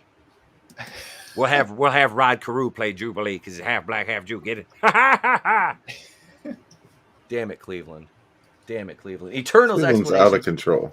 He is. He's been hitting the sauce tonight. Loretta wrote the book. No, Loretta didn't write the book on man please, and that was Lois, but Loretta doesn't allow white literature in our house. Marvel's Eternals movie fully explains why they didn't interfere against Thanos in Avengers Infinity War, but it doesn't quite add up. This is by James Hunt, published 8 hours ago. Look, it's Salma Hayek. Put this hat on and cover your boobs up. We don't want them to know you have those puppies. God, that's just awful. Just awful to look at. Instead of taser face, we had toaster face. Yeah, and Thanos agrees. Look at him. He's like, what the fuck? Awful. His chin looks like my balls. Nutsack. Get that nutsack of a chin of yours. Are your balls pinkish purple? You might want to go to a doctor. Not for that color. Oh, shit. Oh, let's see here. So Marvel's Eternals reveals why they didn't interfere in Avengers Infinity War to try to stop Thanos. But the explanation creates a new MCU plot hole heading into Eternals, blah, blah, blah. All right. So, they're on Earth for 7,000 years. Initially, Eternals offer somewhat reasonable explanation for the inactivity. Having been sent to Earth by the Celestials, they were only instructed to interfere if deviants were involved, since the deviants were ostensibly all wiped out centuries before the main events of the MCU's timeline, including Thanos' snap. Then it does explain why the Eternals didn't interfere in Infinity War. However, it's only part of the answer. And in going further, Marvel raises new issues. Wait, you didn't see that racist video. thing on the side? What was that? Where Mahershala Ali was? Up a little more. A little bit more. The Dark Universe? Oh, shit, son. You gotta do better. Why? God damn it. You're going to make me play the GIF again, motherfuckers. Here we go. You've got to do better. Thank you, Black Falcon, for telling them racist bastards at Screen Rant they have to do better. Those sons of bitches. Oh, my God. Let's see. So, where were you? Oh, since the deviants were ostensibly all wiped out centuries before the main.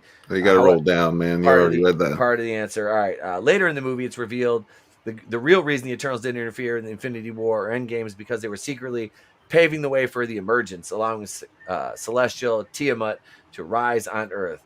To this end, the things like war were a necessary part of human evolution, driving forward technological innovation that would ultimately help lead to a great population growth culminating in the emergence. Thanos' snap ran counter to this idea. Since his plan was to wipe out half of life in the universe, including on Earth, then it represented a massive setback for the emergence, which turns the true explanation for them not interfering into a plot hole. Yes, it does. Besides that, doesn't Thanos have deviant genes? Yes. It says right here, conceivably try to fake They were it. Levi's. Are those Bugle Boy jeans you're wearing? Hell no, ho. You know they polo. So I don't. This movie has Tony. Plot holes, man. Plot holes. This movie, it's not just a bad flick, it literally shreds everything that came before it, the continuity. Number one, let's get over this contradiction. The Eternals aren't alive, that's why they live forever. They're manufactured beings from Ereshkigal. But Thanos was born from them. He carries the deviant gene, but he's not a deviant because his parents are Eternals. His plan was to wipe out half of all life in the universe, but Ereshkigal, who's basically portrayed as the creator, as God in this MCU universe, the creator of everything, his plan is booming populations because planets are nothing but birthing pods for other Celestials. And those Celestials need to pull the energy from a massive, intelligent population in order to birth themselves. Meanwhile, Thanos' plan is to knock out half of all life in the universe, directly contradicting Ereshkigal's plans, but because of this arbitrary rule, but he's not a deviant, you can't get involved. It just doesn't make sense. It doesn't make sense that another Celestial, Ego, would want to find all this boring and turn the entire universe into himself, and Ereshkigal would just sit back. Or why Dormammu would want to straight jack his shit and bring it to another dimension, and Ereshkigal would just sit back.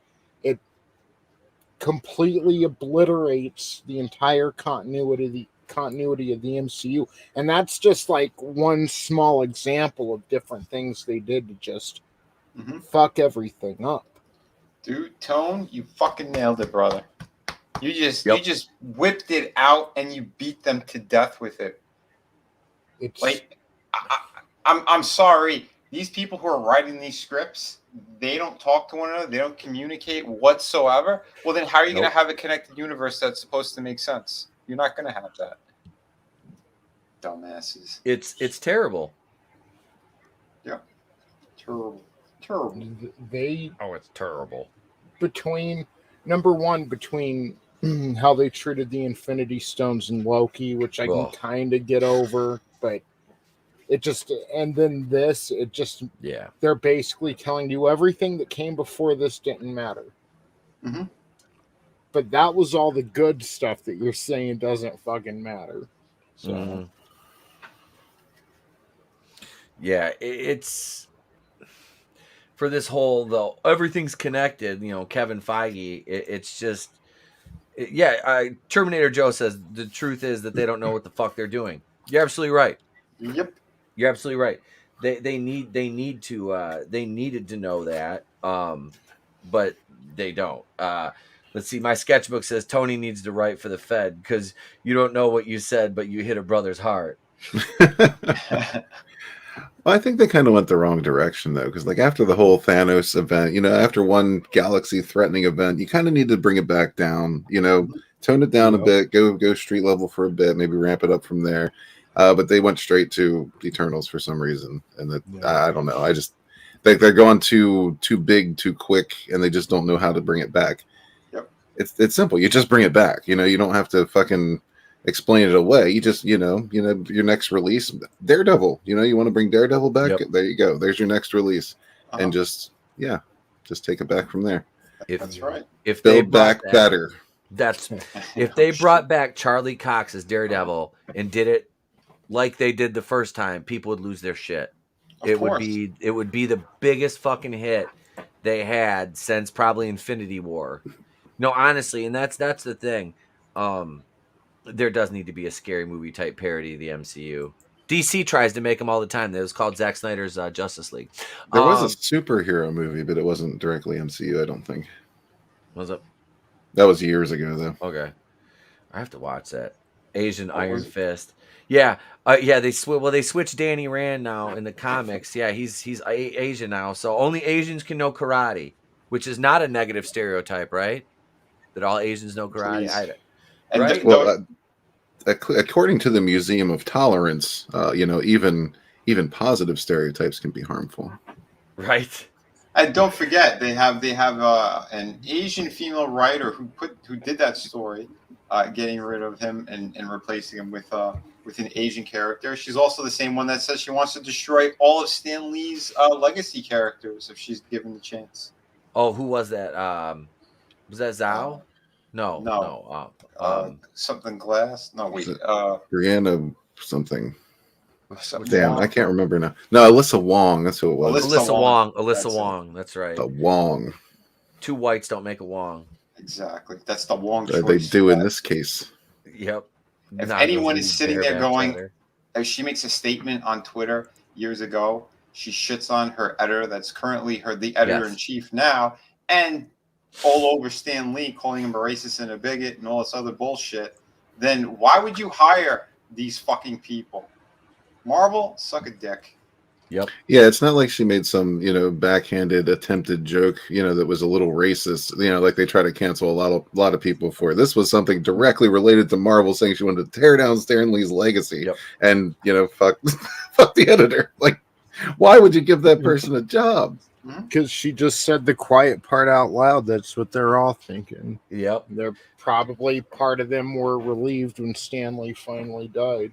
And Christian Fandom Geek, because we're talking about Alyssa Wong, well, we all know Black Falcon. What does Alyssa Wong need to do? You've got to do better. She's got to do better. There you go. There you go, Christian Fandom Geek. Two Wongs make a good General So's chicken, though. God damn it. Alyssa's Wong, says Glinzer. That's right. That's right. She's just Wong. She is just Wong. And you know what's Wong?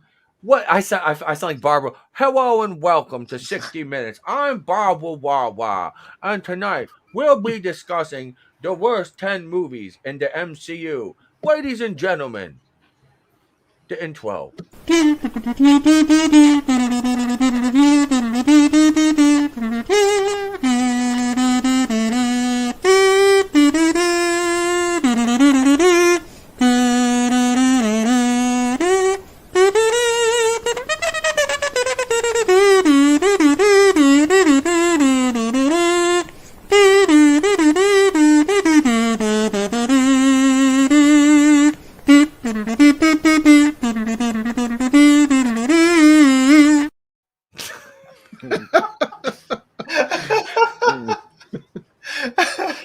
That was priceless. Yeah, I want to. I was like, I've been waiting for a fucking reason to make that GIF, and that's gonna be like whenever we talk about Marvel, I'm just gonna take the 10 because I've got the clip saved. I'll just edit that piece out with the 10 worst movies, and that's gonna be my Marvel intro for the fucking live shows. Whenever we talk about Marvel, we're playing that. Dumpster trash right floating down the road. Oh, I knew y'all would Bless appreciate that. I knew y'all would appreciate that. More all than right. you know. And it's true. It's all true. I'm not lying. If I'm lying, I'm dying. I'm glad you guys are enjoying the show in the chat, man. Hit that like button. Make sure you're subscribed to this wonderful panel. My mods in the chat. If you have a channel, Indiegogo, any kind of project, throw your links in the chat. Promote your stuff. We're fine with that. You've got a wrench. That's what it's for. So use that ish. And buy some of my shirts. Buy some of my merchandise. Use your tool. Whip out your tool and use it. And buy a shirt. I'm Jewish, damn it. Buy a shirt. Buy merchandise. Merchandising. It's the place to be reviews the notepad. The place to be reviews the weed pen. The place to be reviews the earbuds. I'm gonna have my own wine flavor here soon. The place to be reviewed the flamethrower. The kids love this one. The kids, dude. Okay, so Trey put that on earlier. He was like, "Dad, where's the Star Wars movies?" I'm like, "Right here." He's flipping through them on my racks, and there's he put Spaceballs on. He loves that. I've told you guys he loves that fucking movie. So he's sitting down, he's watching. He's like, the part comes up where he's like, "How many assholes we got in here?" He's like, "Dad." I'm like, "Yeah." He goes, "Can I?" I'm like, "You yeah, go ahead." He goes, "How many assholes we got in here?" Yo, I'm like, I fucking love you, son. I love you so much. You little shit. I love you so much. But yeah, so and you guys have heard him. He'll get it. He gets on, and when he makes his guest appearance, he'll come on here, and occasionally he'll ask the chat, "You got your shit and pants on?" He does. He does. He knows better to talk like that at school, though. He knows he'll get his ass whipped for that. You no. I just said my son will get his ass whipped. I'll probably get fucking struck. I'll get canceled for that. You know, children need to be disciplined, not beaten, not abused, but disciplined. And when it only when it warrants it. But we have the top 10 bottom 10 MCU films, ladies and gentlemen. So who wants to start? Who wants to start with their list of the worst 10 MCU films as we've ranked them? Either way, I feel like there's going to be a bit of a crossover here between all of our lists. Oh yeah, Right. there is. Can I go first So then? go ahead and start. Since I'm drinking my tea here and everything. All right, so I guess we're going from 10 all the way up to 1, right? Yes. All right, so I guess for 10, I'm putting Far From Home, the second Spider-Man movie.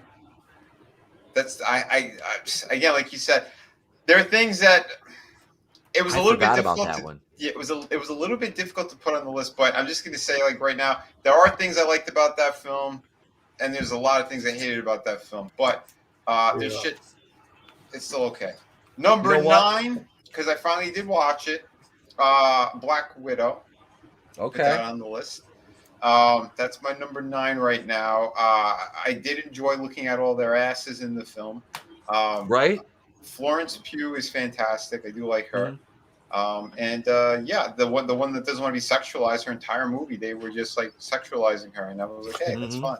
But the movie was shit, and I called it in my video. You know, like almost a year before the fucking movie came out. But about the dude, the female Taskmaster. Yeah, the female. Yeah. How did you like the Red Room being Bespin? Oh, dude. That was fucking slick, wasn't it? Oh yeah. I'm sorry to interrupt. Go ahead. Yeah, all right. So number 8. Now here's where my list is going to go a little bit different because I did not see the last 2 films. I didn't see Shang-Chi and his special rings, and I didn't see Eternal. So in the replacement for those, I put What If, since they're saying that this is going to be attached to canon, and it was also done by Marvel Studios and all that shit. So What If is on there. Number 7 would be WandaVision, because again, that was just shit. It had potential to be something, and they fucked it up. For some reason, I still did like the Bewitched episode. But I liked the sitcom stuff. That part I liked about that show. It's just the way it wrapped up was bad. I agree. Yeah, there's things that could have been. It could have been something, but again, I don't know. We'll see. The Wokey is number 6 because, again, there was 1 or 2 episodes that I actually did like, and then it went, oh, this show goes nowhere. Oh, it destroys everything. Oh, they made him a shit character, and he's nothing like who he's supposed to be. So Loki's my number 6. Now, my top 5 of the worst. I had to go all with films on these. There's no more Disney Plus shit that we put in there. Number 5, Iron Man 2. Horrible film. Fucking horrible. There's like nothing enjoyable in that movie whatsoever. I like Iron Man 2. I didn't like it. I enjoyed it. Number 4, Guardians of the Galaxy 2. Shit movie. Hated That's it. a bold one. Yep, I did not like that That's a film. bold one. Saw it once, that was enough. I thought Kurt Russell was great in it. I'll give him that. That's about it. Like for me, when like Yondu was dying, I'm like, like suddenly he's Peter Quill's daddy. It's like it was weird, right? Stupid shit. Plus Right. that actor is a piece of shit. The one who played Yondu, I had to save another actress from him. Oh, very fucking creepy individual. You That's told me about that, Michael Yeah. Rooker. Yes. That's another reason why I'm like, I just fucking. And then the pedophile that made the film, yeah, that stays at my number 4. So okay, I got more controversy coming up right here. Number 3.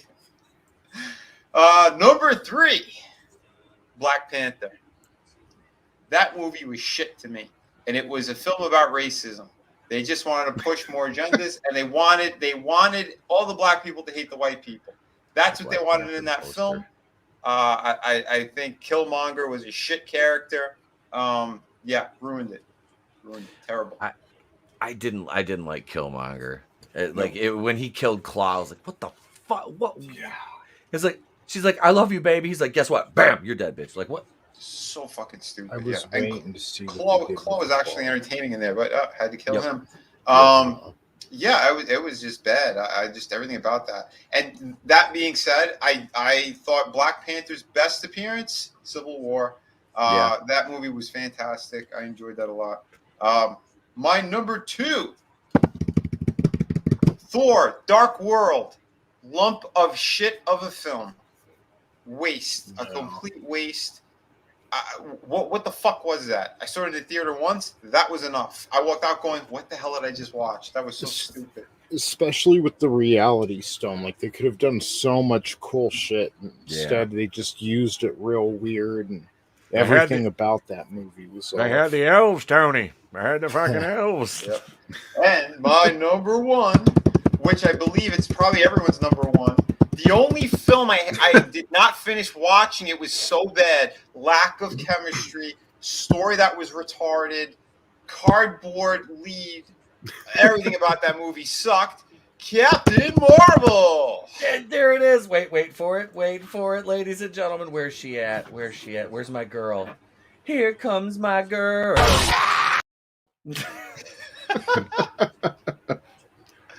What a shit movie. It was fucking terrible. Yeah. It was. It truly was terrible. The only movie, and I'll be honest, I've seen a lot of bad movies.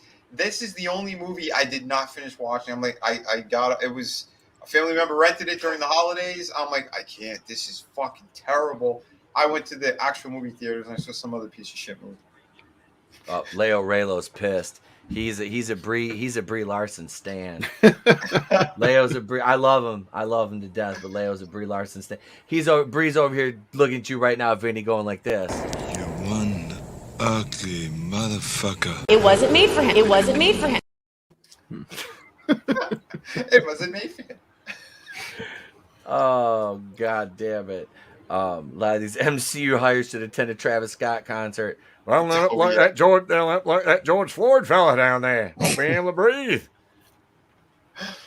Holy hell. Is that a personal attack or something? It kind of was. What does Black Falcon need to say? Well, you know what Black Falcon needs to say. He's just liking that gif. You've got to do better. Black Falcon says you've got to do better. That's right. Even though it was a white lady, got to do better. Thank God Black Panther was a drizzling shit. Should have got Michael Jai White to play Killmonger instead of Wallace from The Wire. Yep, I agree. I still think Michael J. White should have been Rhodey. Yeah. I could see that. They could have just put him in any of it. You think that dude's great? Both Thor movies are garbage. Who wants to go next? That's a good list, Vinny. I got to agree with a lot of you. The only one I really kind of is Guardians of the Galaxy 2. But honestly, like that movie didn't have the heart the first one did. It had the great thing about the Guardians movies is even if the movie was shit, which I think it was okay, it still had a great soundtrack. That was the good thing about it. But I thought they still made a lot of bad choices with the soundtrack, to be honest. Really? See, I like the music. There was a handful of songs. I'm like, all right, that's good. And then there are other ones that's like, oh, it's just fucking out of place. We'll go over. Let's do this next week. We'll go over the soundtrack for Guardians of the Galaxy 1 and 2, and we'll talk about the track. For it. Yeah, it's right on Google. Just Google it. It's easy. You son of a bitch. Who wants to go next with their list? Then there you go. Okay, all right. So number 10 was Doctor Strange. And I liked Doctor Strange, the character, and I liked parts of this movie, but it just got really weird kind of pacing, I guess, towards the middle of it. Like what was the villain's name? And not Dormammu, but the wizard. The other sorcerer. Fuck, what was his name? That Hannibal dude. Who was played by Mads Mikkelsen. Yeah, it was Mads Mikkelsen. I can't think of his name. It just okay. So he finds him, traps him, goes to the hospital, comes back. Bad guys come back in the mirror dimension, and it was all just kind of a jumbled mess. And I've watched the movie a few times. It's always kind of this weird pacing issue with the movie for me. And I like the end. I like when he bargains with Dormammu and stuff, but it's really hard for me to sit through this movie. Usually I get distracted and then come back for the end, Right.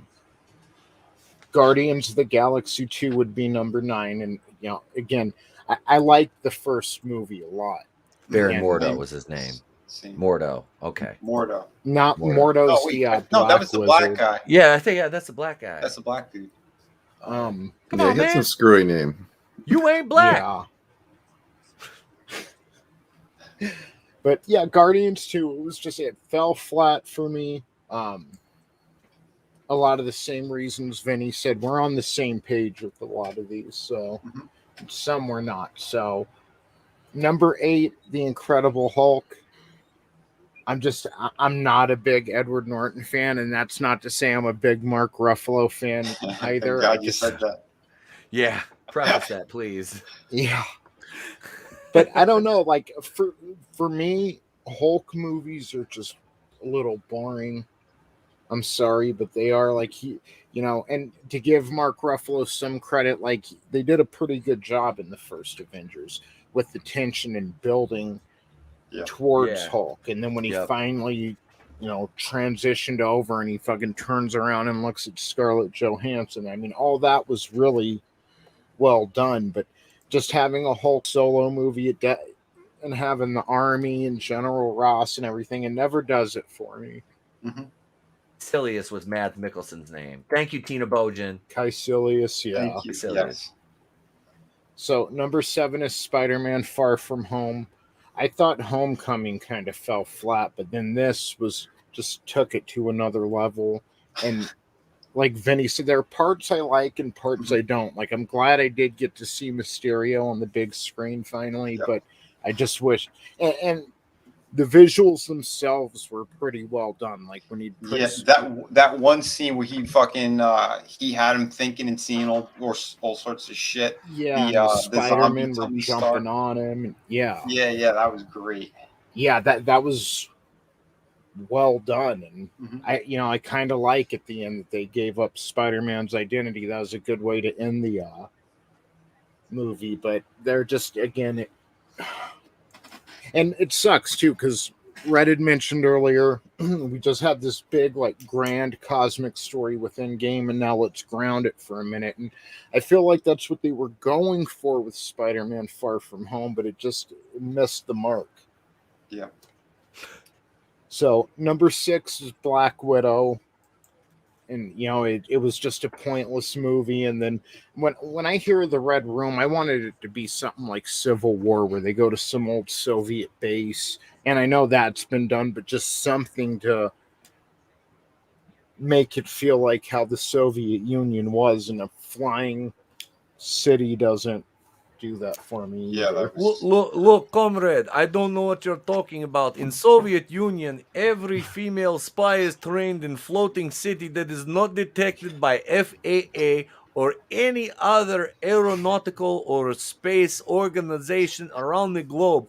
We can simply maintain and keep this thing fueled up like Bespin in your Star Wars films. Lando Calrissian, Billy D. Williams. Hi, have a Colt 45. Billy D. Williams, him, ladies' man, right? It's Lando Russian Calrissian. shield. He fucked Toaster. You're like, right? Just kidding. He's a joke. And the movie, it falls apart at the end. It just does. Like, their job is to get punched in the face for a living, and all she had to do was smack her forehead against a desk. Like, she should have just had Rachel Weisz, like, disconnect it when they were still at the house or something. Like, it just, fell apart. So, a lot of X-Men Easter eggs in that. The same ones that were in Falcon and the Winter Soldier when they were in whichever of the cities, but they have these blue circles with the red X, and it looks like a traffic sign. And when you go back, I didn't notice it the first time I watched Black Widow, and then it came on Disney Plus, so I put it on, and a lot of those red and blue X-Men signs they had in Falcon and the Winter Soldier too. And there's always like an arrow with it pointing up, like this is what's coming up, X-Men ahead, So that's kind of cool, I guess. Okay, I didn't know that. Oh, No. Chris Fisk, you're absolutely right. That desk face slam scene was fucking It was, hilarious. there was a She million would've- different things they could have done to break that. Wouldn't it be funny if she just knocked herself out and fell on the floor? She would have died. Their job is to get punched in the fucking face. Like, how many Ultron bots hit her in the fucking forehead? Yep. Oh, trust me, Black Widow's taking a lot of shots to the forehead. It's stupid. Damn. I've got to So do better. the ones from Hulk alone would have put her in a coma. Yeah. Oh. Oh, So- Vinny. Number 5 is Iron Man 3. And again, there are parts of this movie I enjoyed, but it's like the third act falls apart, and it's just kind of like Doctor Strange. It's hard to get through sometimes, you know, especially the third act, and yeah, it just fell apart for me. I don't know. There's something about that one that was just kind of entertaining. That's why I didn't have it. I on the liked list. Iron Man 3. It's a good Christmas movie. Yeah. See, I think you can either like 3 or 2. I like 2. I don't hate 2. I don't like Mickey Rourke's Russian accent. He sounds fucking terrible. Where's my bird? It was the Rourke was bird. horrible. There's so many stupid things in that film. Mickey Rourke looks like a leather handbag that's been left in the sun after it got rained on in Florida. I liked it though because it was like, you know, 2 drug addicts coming together to Right. Robert Downey Jr. and Mickey Rourke. Like, I like the messaging, and it was somewhere around the time of The Wrestler too, which was a decent movie. That was a so- good movie. That was a good movie. Yeah. Yeah. So number 4, Black Panther, because it's a bland story. It's fucking racist. Yep. I don't like, and you know, maybe I shouldn't put this on the movie, but the movie wasn't great, you know, just not a very good story. It was racist, bad CGI, bad effects. I could go on, but I also don't like that they tried putting Blade out for this, like trying to get people to forget about Blade so they'll think this is the first ever. And just that, I don't like that because Wesley Snipes and Blade, those were much, and even the third one, it was much more entertaining to me than Black Panther was. Hell yeah. And it didn't have the label of the MCU to stand on. I mean, Blade had to do it itself. A lot of people didn't know who Blade was before those movies. And, I didn't. I was one of those. I didn't know who the fuck he was. I was just and like, it was holy the shit, perfect motherfucker's late bad. 90s movie. It was like completely in touch and gave Steven Dorff something to do before blue was invented, blue cigarettes. So good for him. His show he was on got canceled. I was sad when Deputy got canceled because I liked that show. He was on Fox. It was a good I've show. heard of it, but I didn't see it. Did one season. It was a good show. I saw that season of with True Detective with him and Mahershala Ali. That was actually good. I heard that was good. So, all right, go ahead, Tony. I'm sorry. Isn't Mahershala Ali going to be the new Blade? He is new Blade. Yeah, he was at the end of Eternals. Just didn't see him, but he I was didn't even talking know to that was Black his. Knight. I didn't even know. He was standing behind Fatso. You couldn't see him behind Fatso. It was too dark; they couldn't see him. Oh, shit. He was talking to the Black Knight. Well, hold on. It was that article from before the Dark Marvel universe. Come on, he did it. I didn't do it. They did it. It was Marvel. They made the Dark Universe. They have a picture of Mahershala Ali. It's like, for shame. Sons of bitches. So, number 3 is Captain Marvel. Okay. Number 3. Yeah, yeah. He's offended. Yesterday in the theater, I was yearning for the days of Captain Marvel because at least we had a good movie bookending it. You know, we had, Huh? I wasn't the biggest fan of Endgame, but it's no Phase 4. Oh, Phase 4 is a fucking dumpster fire. So, number 2 is the Eternals, and I fought with putting this at number 1, but I have my reasons. But I mean, the Eternals, it just, again, there are parts of this movie I kind of liked, but it did not feel like it was in the Marvel universe at all, except for the parts that was shredding the continuity. Yeah. And it just kind of makes any other Hydra's plans or this or that. It all makes it just seem insignificant. This is happening because we're allowing it to happen. It's I don't like what it did for the MCU. And then number one, I wrestled with this in the Eternals, but Shang-Chi. And okay, number one, I thought this movie didn't feel like it was connected to the MCU, and then the Eternals brought that to a whole other level. Yeah. But the actors weren't very likable.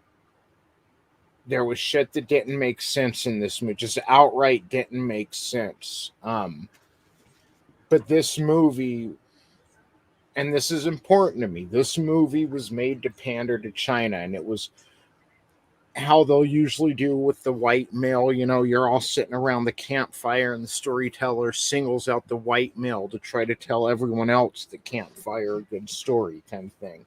They did that with America itself and implied that, well, Shang-Chi, you've been in America too long. You're weak, and that kind of, I don't believe in that. And I don't believe that the United States of America is weak or there's problems here. There's the Black Friday crowd, but I think people in San Francisco. Yeah, I think most Americans are strong, good, hardworking people, and they don't deserve that rap. And the worst part was it was banned in China, so it's now you're kind of relying on America for that money, and you're kind of shitting on it through the whole movie. Yep. And then the parts where they weren't shitting on America, like Shang-Chi's sister, oh, my father won't let me be a part of his empire, so I'm going to build my own. It's not in China, honey. You're lucky you weren't drowned when you were born. Right? Right? Fucking seriously. So Shang-Chi was just, I don't like, because that's, the Eternals shredded the MCU, but Shang-Chi was trying to portray America a certain way, and I don't like that. Fuck you. So, Shang-Chi number one. Okay. Pretty good list. I can agree with a lot of that. Mm-hmm. We have a lot. There's a lot in common with our list. Yeah. Isn't that funny? On that list, there's already 2 super racist movies. Yep. Yeah. And every Phase 4 movie. Mm-hmm. Phase 4 has been about white man bad. Phase 4 is just basically hey, excuse us, white America. You've got to do better.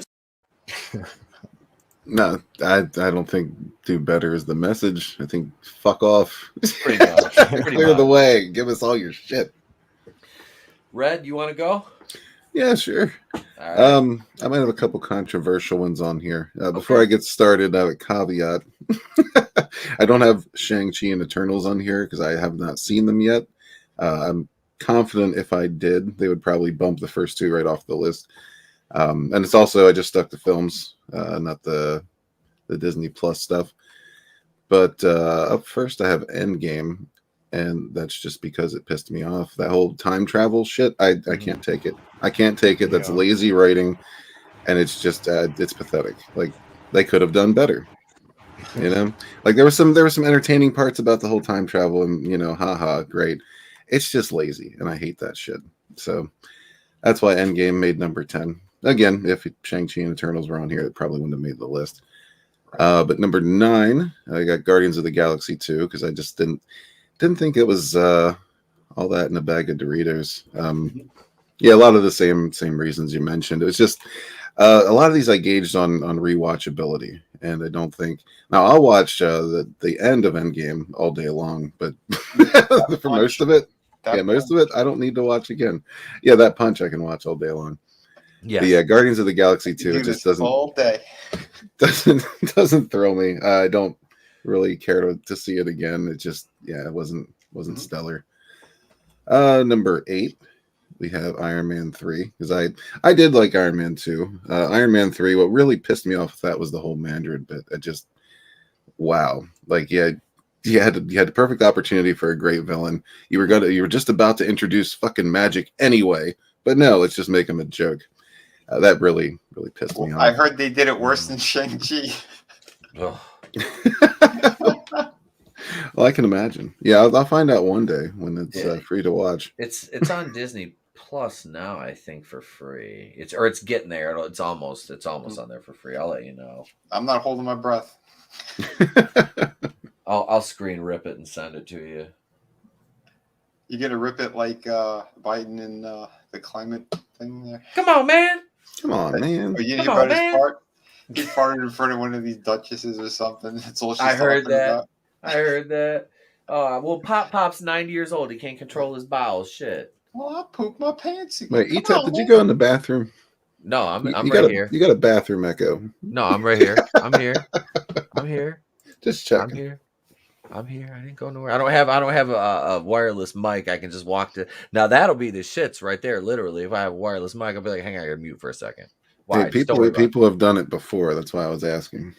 I'll usually just say, hey, I got to walk across the hall if I got to go to, because the bathroom is literally right across the hall from the studio. So it sounds like a waterfall. Don't go chase a waterfall. Stick to the dicks and balls you used to. All right, go ahead, man. How dare you, my sketchbook? How dare you? Yeah, number 7 is Thor: Dark World, which was pure shit. For again, many of the reasons stated, and just had to give the lesbian chick something to do. So, they didn't really utilize anything the way they should have. Number 6, Spider-Man: Homecoming. I did not. That movie didn't thrill me. I didn't like the setup. It was way too teeny bopper for me. I don't know. Going from like Spider-Man in Civil War, which is a great portrayal, to that really sucked for me. I didn't like it. Not at all. Number 3. Yeah, this was a hard list to put together. It really was, because I don't know, it kind of gets down to nitpicking for some of these, as to what makes the list and what doesn't. But I just gotta look at the characters themselves and then the rewatchability factors and just sheer stupidity, and that's kind of how I put this list together. Number 5, I got Black Panther, again for many reasons stated. It wasn't that entertaining. The whole, I don't know, the fact that he took on the mantle of Black Panther only to have to then earn the mantle of Black Panther seemed really retarded to me. And he got the power by drinking purple juice. Dude. Well, purple drank, Purple drank. That was the only part that was accurate. Fuck. I'm like, are you sure Ryan Coogler wrote this? If that was written by a white person with the dashikis and rhinos and purple drink, they would have called it racist. Oh, fuck. Bears, rhinos, and shit. Yeah. Like, they have fucking battle rhinos. Get the fuck out of here. And shit. Like, calling guns primitive. Bitches got a spear. Right. And manliness and motivation is right. Vulture was definitely the best part of Homecoming. Yes, he was. Absolutely. That final act was pretty good, but just the whole thing, I don't know. Up to that point, I really didn't care for it. Not to cut in, and Rosario Dawson is a bit annoying in this show, but Dope Sick on Hulu. Great Michael Keaton. Great Keaton. No, just a suggestion. Yeah. I've been meaning to check that out. I think I have it queued up, but just haven't had a chance yet. Rosario Dawson's annoying in it, but she's annoying in everything, to be honest. Yeah. She is so overrated. I agreed. Mm-hmm. They could have gave all of her roles to Zoe Saldana instead. Right. I'm glad you didn't say Zoe Quinn. Why would I say that? I don't know, because I'm stoned. You are high. I am. What else is new? Come on. Number 4, we have Black Widow, just because it sucked, and it was too little, too late. The whole, I don't know. I mean, the ass was nice, but outside of that, there wasn't a whole lot of enjoyment there. No. Number 3, I have Ant-Man and the Wasp, because I don't know. I didn't care for that movie at all. It didn't spark my interest. It didn't excite me at all. I mean, I like the Ant-Man character. Wasp, she needs to do better. Like, I haven't really seen her do much yet, other than fly and whoop-de fucking do, and be bitchy. And be bitchy. Well, she's not that bitchy. The further along she comes, the less bitchy she gets, which is good. Yeah. But the longer her hair grows, the less bitchy she gets. She's less Caranos. Yeah, that was just, I don't know. That was just one of my least enjoyed MCU films. I watched that once and that was it. Like, never even thought of it again. It was never even a thought until I was putting this list together. Number 2, Spider-Man Far From Home. Just pure shit. Absolute shit. Again, yeah, I like to see Mysterio on the big screen too, but not like that. That was, I don't know. Once they start getting into this multiverse shit, which is why I'm a little skeptical going into the next Spider-Man. I don't know. Again, lazy writing. It just opens up the door for all kinds of, nonsense and plot holes and just easy shit. Like, knock it off with the fucking time travel and the multiverse shit. Just tell a decent story. Try a little bit, Yep. And then, of course, number 1 is Captain Marvel. For obvious reasons. Do I even need to explain that one? We've all explained that one to death. You know what I mean? Yeah. No, that's a solid list, sir. That's a solid list. Thank you. All right, so I guess it's my turn now. Number 10 on the list would be starting out, and this was difficult because it did boil down to some nitpicking, and then I forgot about a few movies. I was like, oh wait, that isn't the MCU. Shit. So that's how you know it's a bad movie. So I have a lot of shit going on over here. Looks like a lot of mind changing there. I did. Like I said, I went through this list before the show, and I'm like, okay, all right. Number 10, Ant-Man and the Wasp. I'm glad that made somebody else's list. Hey. I really did not like that movie. Wow. Was it some kind of personal attack? I think he just misspoke, Penny. He give him the benefit of the doubt that you would give a politician. He misspoke. Oh no, it was Ant-Man. It was Ant-Man and the wet ass pussy. No, the chick that played Ghost in that is playing Red Sonja. She's neither red nor Sonja. What? And she's playing Jill Valentine in Resident Evil. Why? There goes another redhead. I'm telling you right now. Well, no, she wasn't redhead. I'm talking about Red Sonja, fool. Yeah. Oh, please, that Jill movie ain't gonna get off the Valentine's ground. my favorite. No, I hope it doesn't. But yeah, Ant-Man and the Wasp. I like the side characters. I don't think we'll be seeing T.I. in any more Marvel movies anytime soon, ever. I mean, 75 gun charges, holding women against their will, treating. What are you going to do, T.I.? What are you going to do, bud? What you know about that? I know all about that, he said. No. T.I.? Let's see. What's that? I said, who's UTI? Urinary tract infection. That's a new rapper. It's coming. Album dropping next year. It's called "These Kidney Stones Are Killing Me." But yeah, Ant-Man and the Wasp was just meh. It just, yeah, I like Ant-Man too because Paul. How can you not like Paul Rudd? Yeah, but yeah, that movie just found a way to be just annoying to me. Number 9, Iron Man 2 with Mickey Rourke. How dare you? I didn't hate this movie. That's why it's at number 9. Like, I struggled with this one. The simple fact that Tony Stark at the beginning of that tells the government to go fuck itself, shits in their fucking dinner, basically. I love that shit. That's why when that one went on the list, it went at number 9 and it never moved. There's only five of the 10 on my list that didn't move once. Number 9, Iron Man 2. Yeah, it's got flaws. We know it's been talked to death. The Whiplash character was underwhelming. There's only a couple of moments in that movie that I enjoyed, but to hear that you guys are kind of liking it was a little bit surprising to me. No, I always enjoyed that one. I never understood all the hate. Like, it's not perfect, but it's got its flaws. But I think overall it was enjoyable. I really liked the suitcase suit. I thought that was cool as shit. Cool. Just like a travel suit that you can't fly in. It's just basic stuff. Yeah. And it looked different. I just thought that was a cool. There's a few things in there I thought were really cool touches. And that was I like that part. The suit in the case. I had the suit in the case. I like that. Well. Number 8, Thor: The Dark World. That's fucking obvious. I don't hate that one as much as I hate another entry in the Thor series, which and Thor: The Dark World. Like Tony said with the Reality Stone, it was a wasted concept. Yep. And somebody else, the internet gas. Grandpa's old internet gas. Yeah, way to go, Screen Time. And then they have what is it? Somebody else said in the chat earlier, it looked like Natalie Portman was being held at gunpoint on the set of that movie. Yeah. It made to perform. So yeah, that one at number 8 on my list never changed positions. Number 7, Thor Ragnarok, because fuck that movie.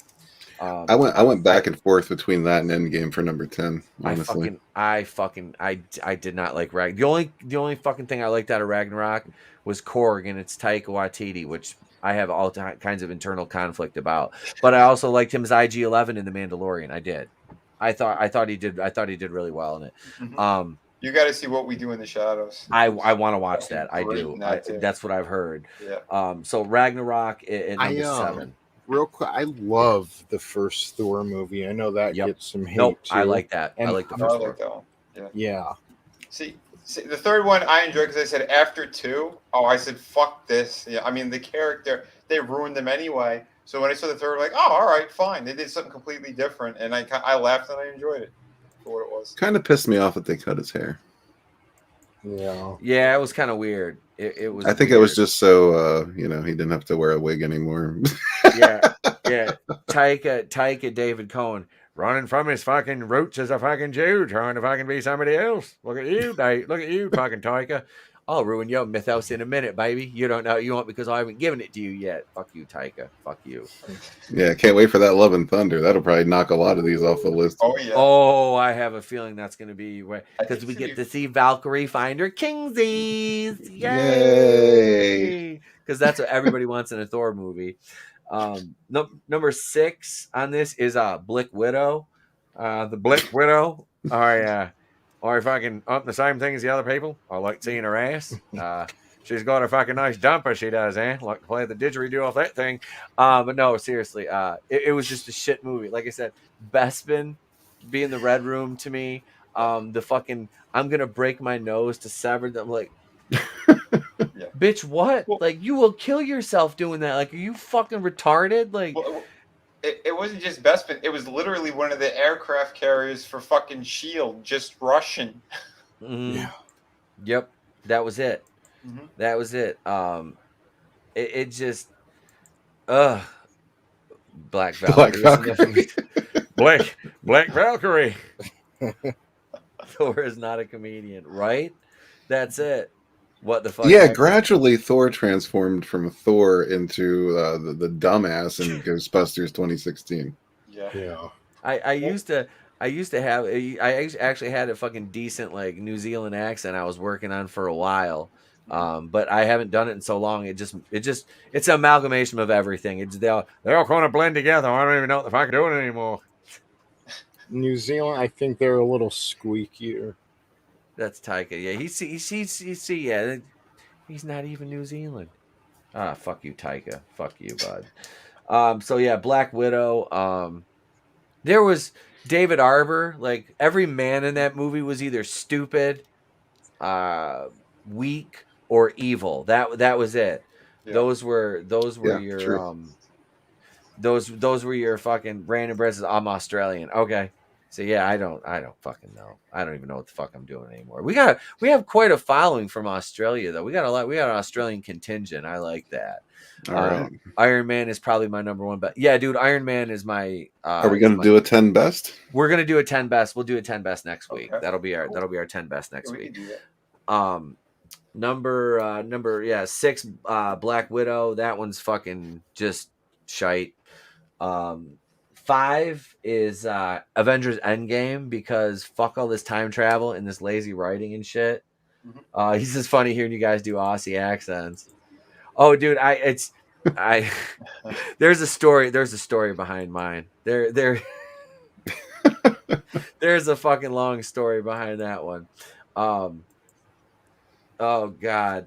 But yeah, Endgame, the time travel, so much of that movie was just so. I don't like what they did with Hulk. How they just like he was like I don't know, just so. God, yeah, man, I didn't even think about that. That was the worst. Yeah, like I understand the Professor Hulk thing, but that was just something entirely different. It didn't need to be there. They didn't explain the transition. Like it was just. He was just there. It's like, oh, we have 5 years. A lot can happen in 5 years. No need to explain any of this. Marvel and their tell don't show fucking strategy. So Endgame, yeah, that was shite. You know what? Yeah. Well, I'm just gonna make a quick revision then on my list. I think Endgame's gonna be my number 8. I'll take out What If and I'll put that there. Yeah, Endgame was really disappointing. Like Infinity War was pretty good, but yeah, oh god, nothing pisses me off more than lazy writing, and that was nothing but fucking lazy. Everything about and all the good moments were stolen from another story. Right? That was it. It's like, hey, let's remember the first Avengers. Dun, dun, dun, dun. Oh well, this isn't it, but we'll show you that. But then we'll have just bumbling fucking idiots. I think you could really feel the heat between the Russo brothers and Kevin Feige. Yeah. Because they didn't want to include Captain Marvel at all. And the more I think about it, I mean, they went out of their way to, well, I like this one. And I don't know if, like, the Russo brothers were maybe like Shawn Michaels overselling it to Hulk Hogan, where, fine, you want us to include this bit, and they meant to overdo it like that. But you can kind of feel the tension in that script. That wasn't, I feel like if they would have left the Russo brothers alone, they could have put together something better with Infinity War and Endgame. The Russo brothers were just like, Oh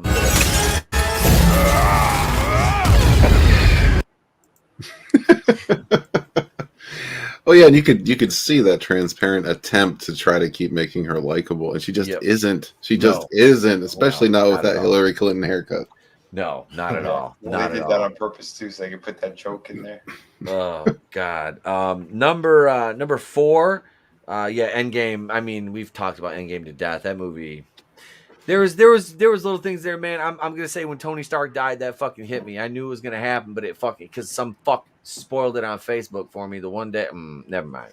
But that because I love Iron Man, dude. I love Tony Stark. Robert Downey Jr. You know that not the comics. Like I said, I wasn't much of a comic reader, that kind of stuff. But the MCU, man, because Robert Downey Jr. was fucking awesome as Stark. I loved it. That's why I said I don't hate all the Iron Man movies. I still enjoyed 2. It was not great, but I can enjoy it.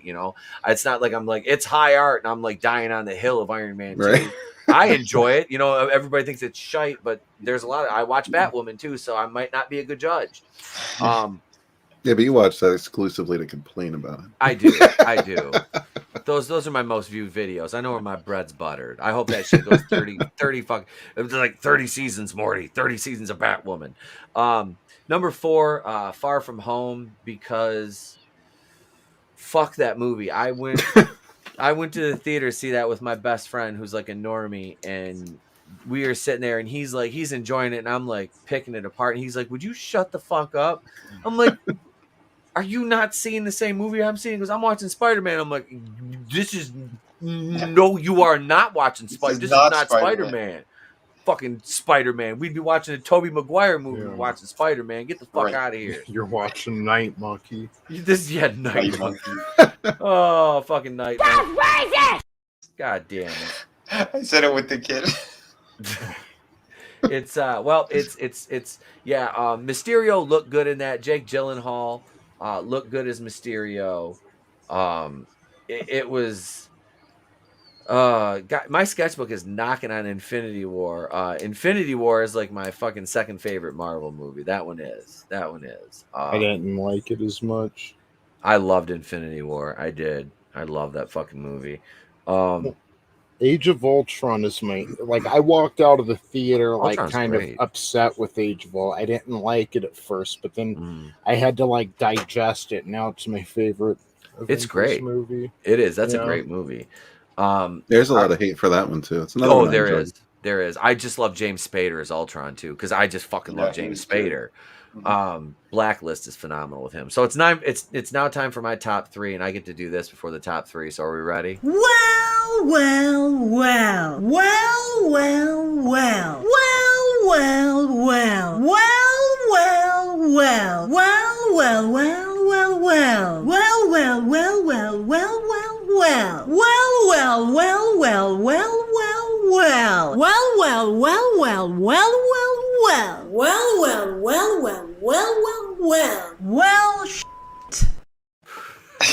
That second to last one where the resolution just drops is perfect.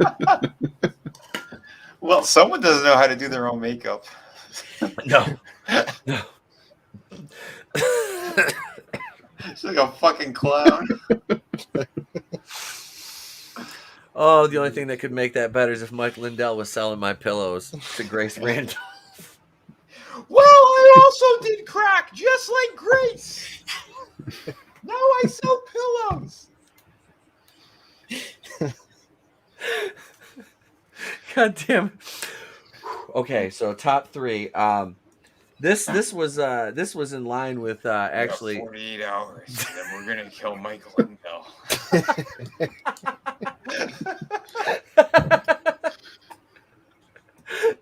Oh no, it's white on white crime over here, baby. I can't even do the Cleveland voice and laugh at too fucking hard. Number 3, Shang, It Burns When I Pee in the Legend of the 10 Nuva Rings. I fucking fell asleep in the theater watching this. It was fucking bad.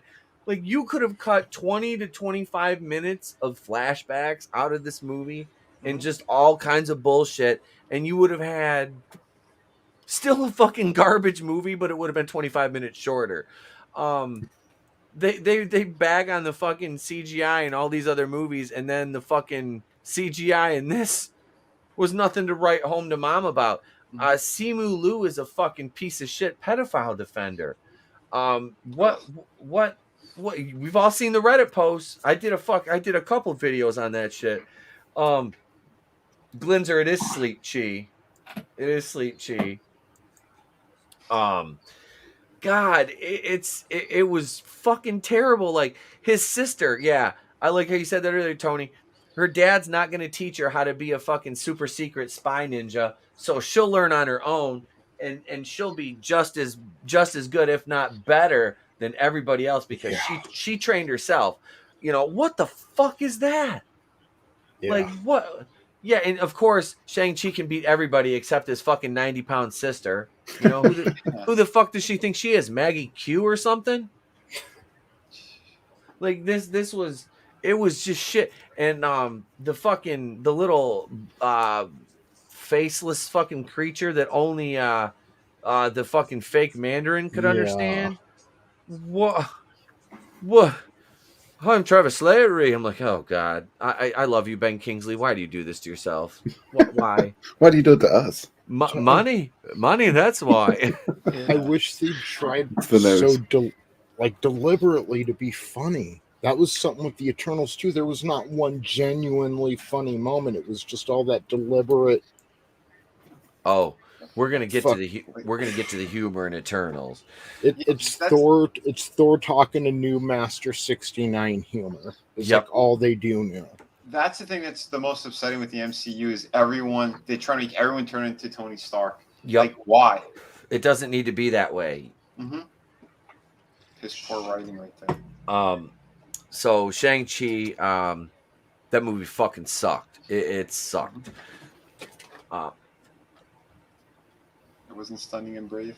It was not. Hey, bud. What's up? You want to say hi? Here, hang on. Here, come here. You look like you're a little tired. Say hi.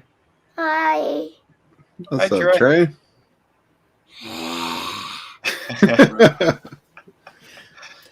What did you think of Shang-Chi? He didn't see it yet. Oh. Him and mom were gone, and she refused to see it, didn't she? She almost didn't go see Eternals with me. She was like, "Just take me home." We came home, and then, all right, go to bed, okay? All right, I love you. Night. Night, baby. My daddy's what? As he goes out into the living room instead of going to the bathroom. He's like, "Nah, man, I'm gonna go watch some Netflix, Dad. Hit me up when you're done." He's gonna finish watching that scene with the choking. Right, he's gonna put on Lock and Key. Be like, "Dad, episode 2's on. Check it out. She choked." What are you doing? Where's your mother? Is she sleeping? There she goes, or he went that way.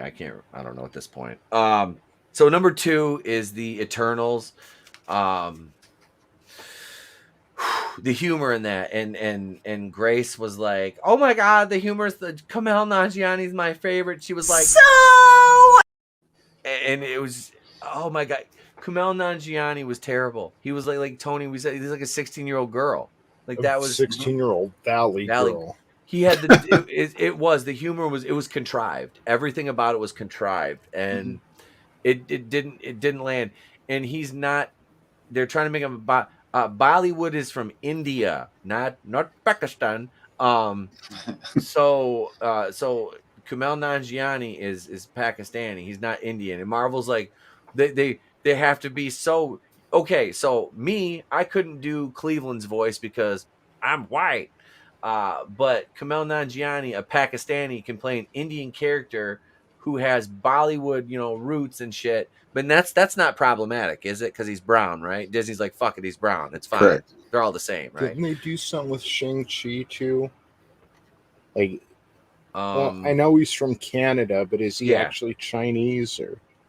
I don't know what his.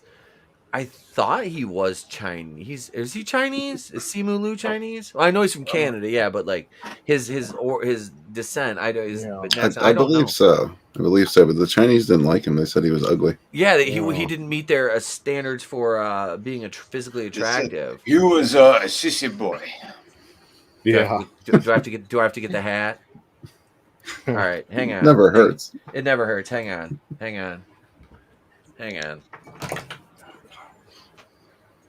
I wish we look. could just get something good I don't for even know. Phase 4. It's fine. We're all fine.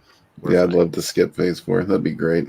All right, yeah. So China was like, we do not accept the Simu Liu here. I sound like a Nemodian again.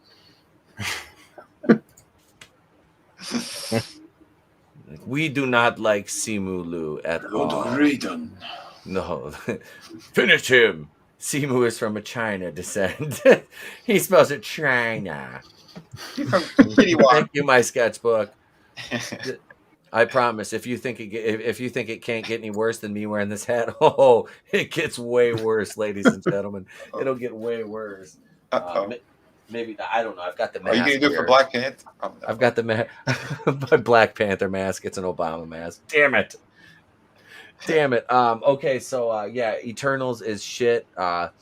It's terrible. Chloe Zhao, like, maybe one day she could manage a bigger franchise movie, but she has 3 whole directing credits under her belt at this point. And this was not her thing. Like, what is she admires Zack Snyder's work. It's like, oh God. Like, why did you hire her? Well, then there should have been more Amazon chicks all over the place. Oh, wait. You mean Amazon chicks like the Transformer in the comics now? Like, because that's a thing. No. She likes Zack Snyder. He Yeah. just loves showing those Amazons. I'm like, yeah, do that. Yeah, again. trust me, I'm all for it. Eternals. Okay, so Eternals is garbage. Number 1 is it any secret? Number 1 on my list is Captain America: Civil War. I'm just kidding. It's Captain Marvel. It's Cat Pan mediocre. That was, and it was tough because, like I said, initially I gave Captain Marvel, like I said, you know what I said? It's like it's a 5.5 to a 6. Captain Marvel is now retroactively, after seeing this new stuff, Captain Marvel is now like a 5.5, and Eternals is like a 5.7. All right, and that's the basement right there. That's it. Eternals Out of 100. Yeah, yeah, definitely. But yeah, they're just it's just Captain Marvel is bad. It wasn't overly woke. It was just horrible. It was boring. The writing was bad. The characters were just shit. They didn't tell you anything about. They didn't show you anything about her background. It's like, here's a 10-second montage scene. Look, this is why. Ooh, men bad. Yeah, as soon as they turned the scroll into Mexicans, I was pretty much done with it. Yep. It's like, oh, this is all an allegory for illegal immigration. Fucking great. Holy fuck. Yeah, I was like, that's just what I wanted. In this I'm movie. glad I never Awesome. finished it. Yeah, it's bad. It's bad, man. Yeah, and what it did to because Captain America: The Winter Soldier is one of my favorite MCU movies. That one's like top 3. And what they did to the scene with Nick Fury's eye, and that I was like, You don't want to know how that happened. Yeah, it was a kitty cat named Goose. Yeah, the great mystery. Wow. Goes back to that humor. But he was the flirkin. He was the flirkin. Yeah, next week we'll do our top 10 MCU movies. Cool. We'll do those. We'll do that next Monday night. Man, yeah, that was fun ranking those. And at this point we've been going for about 2:38. So I think we can just take it home at this point, boys. The Patty Jenkins Rogue Squadron movie, that joke writes itself. I think Disney was like, hold on, Patty, we saw Wonder Woman 84, and goddamn, you made Captain Marvel look good. And she's like, did I though? And they're like, hey, fuck you, we ain't giving you your Star Wars movie now, bitch. How you like that?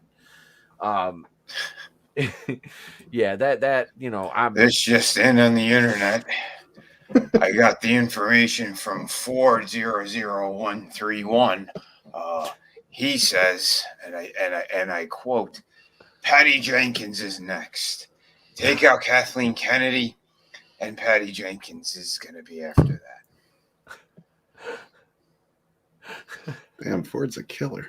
I'm telling you, Harrison Savage over here, man. He's done playing around. Plane. There ain't going to be no Wonder Woman 3.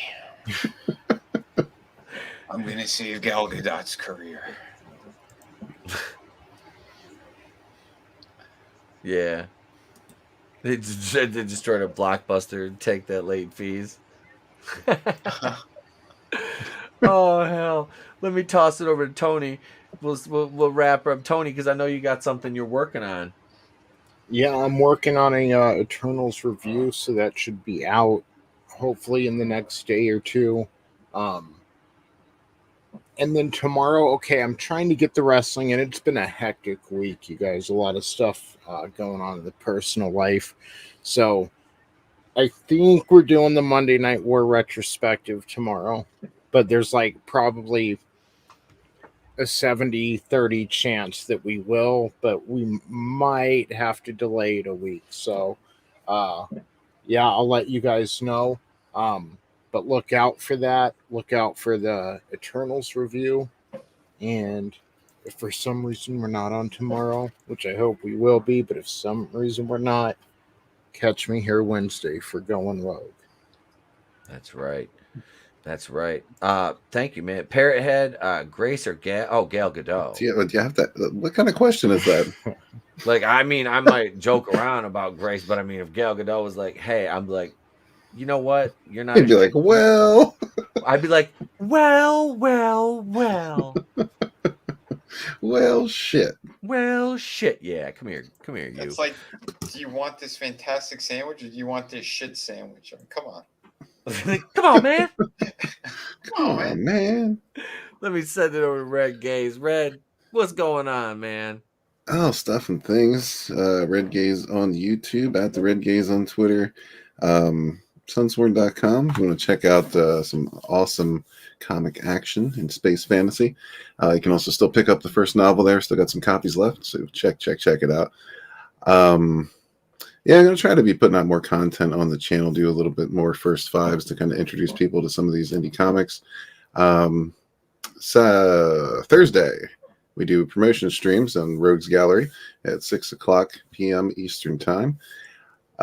Saturday, this is coming Saturday, we're going to be doing the closeout stream for Bonds, like completely closing out. It's going to be gone for good. It's going to be at 4:30 Eastern Time on Saturday, so come check that out. We're going to have some awesome people on there as well, and it's just going to be an all-around good time. So thank you all. This was a fun time.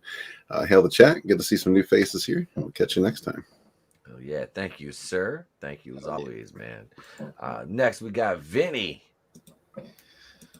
Well, we're moving on up. Sorry, we have some fantastic projects that are getting done as we speak. I'm inking another page right now for Shadow of the Kraken. Again, this book should be ready early 2022, and first quarter is what I'm aiming for on this. But yeah, it should be, because like I said, I'm just slightly delayed on pages. I wanted to get this done by December, but Again, juggling a lot of stuff all at once. So looks like it's going to be early 2022, but it is looking amazing. So well worth it. The weight's going to be fucking amazing anyway on this project. It's going to be 52 pages. So if you haven't yet, please support it if you can. My YouTube channel, if you guys want to go over there, I did get monetized recently, so you could come over, drop some super chat money, do whatever you want to do. It's all good. But definitely come hang out because we have fun streams over there as well. Also doing those toy reviews. I keep putting those up. I should have at least a couple more out this week as well. Yeah, and I'll be streaming tomorrow with Supreme Heretic and everyone over there. And then, yeah, if Tone's going to be doing the wrestling one or not, we'll find out soon. But yeah, we should be over there afterwards.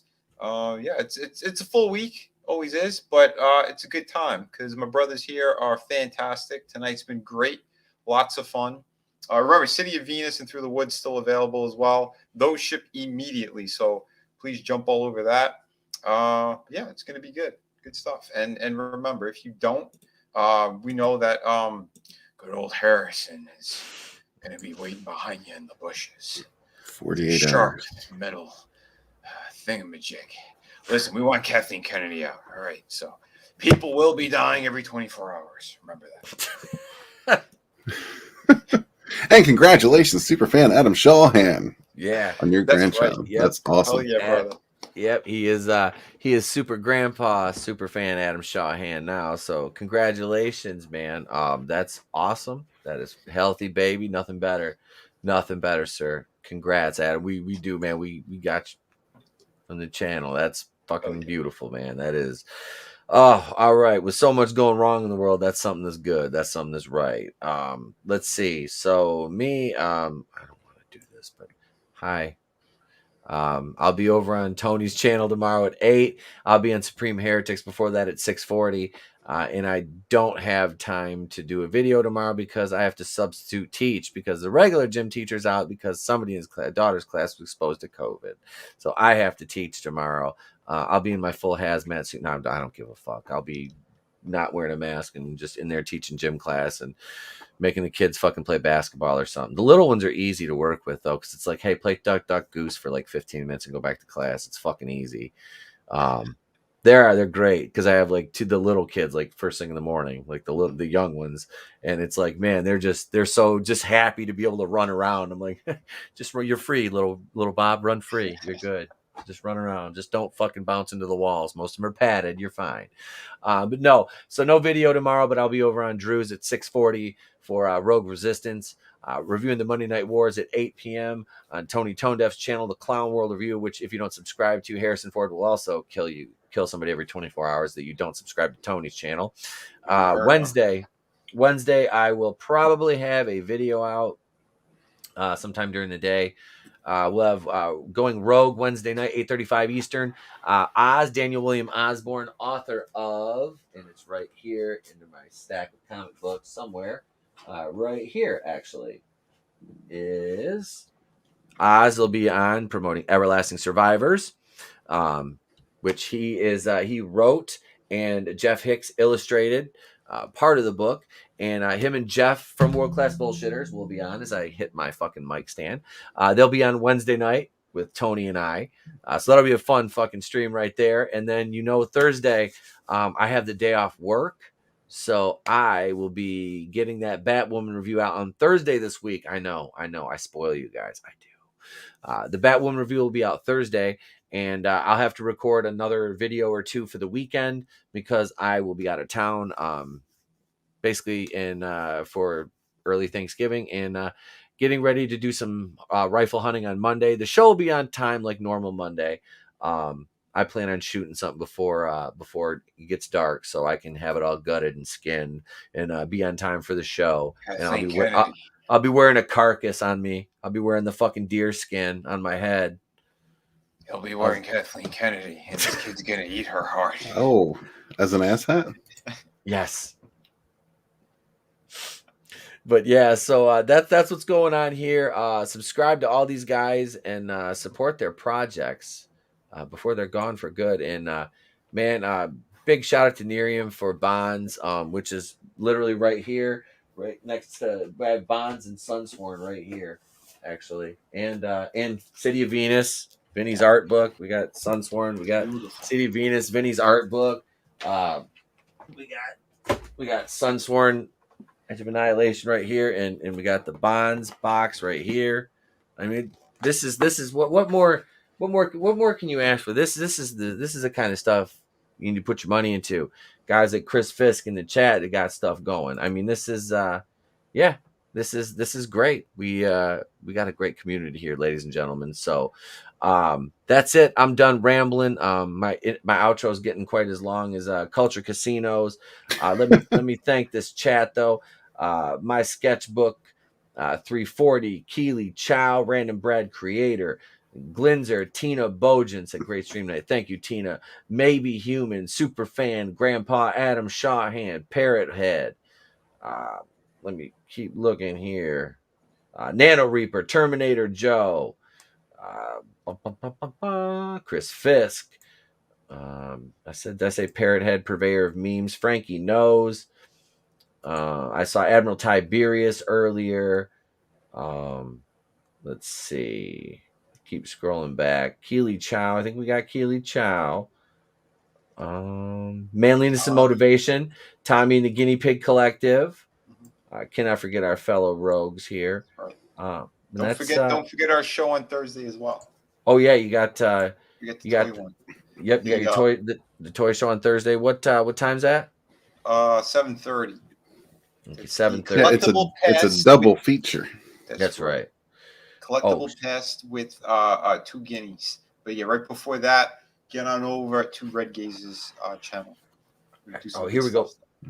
I had Leo Raylo, Christian Fandom Geek. What About was in the house. I'm way back now. Yeah, I don't want to forget. I'm trying to get everybody's name I can here. Did we? I don't know.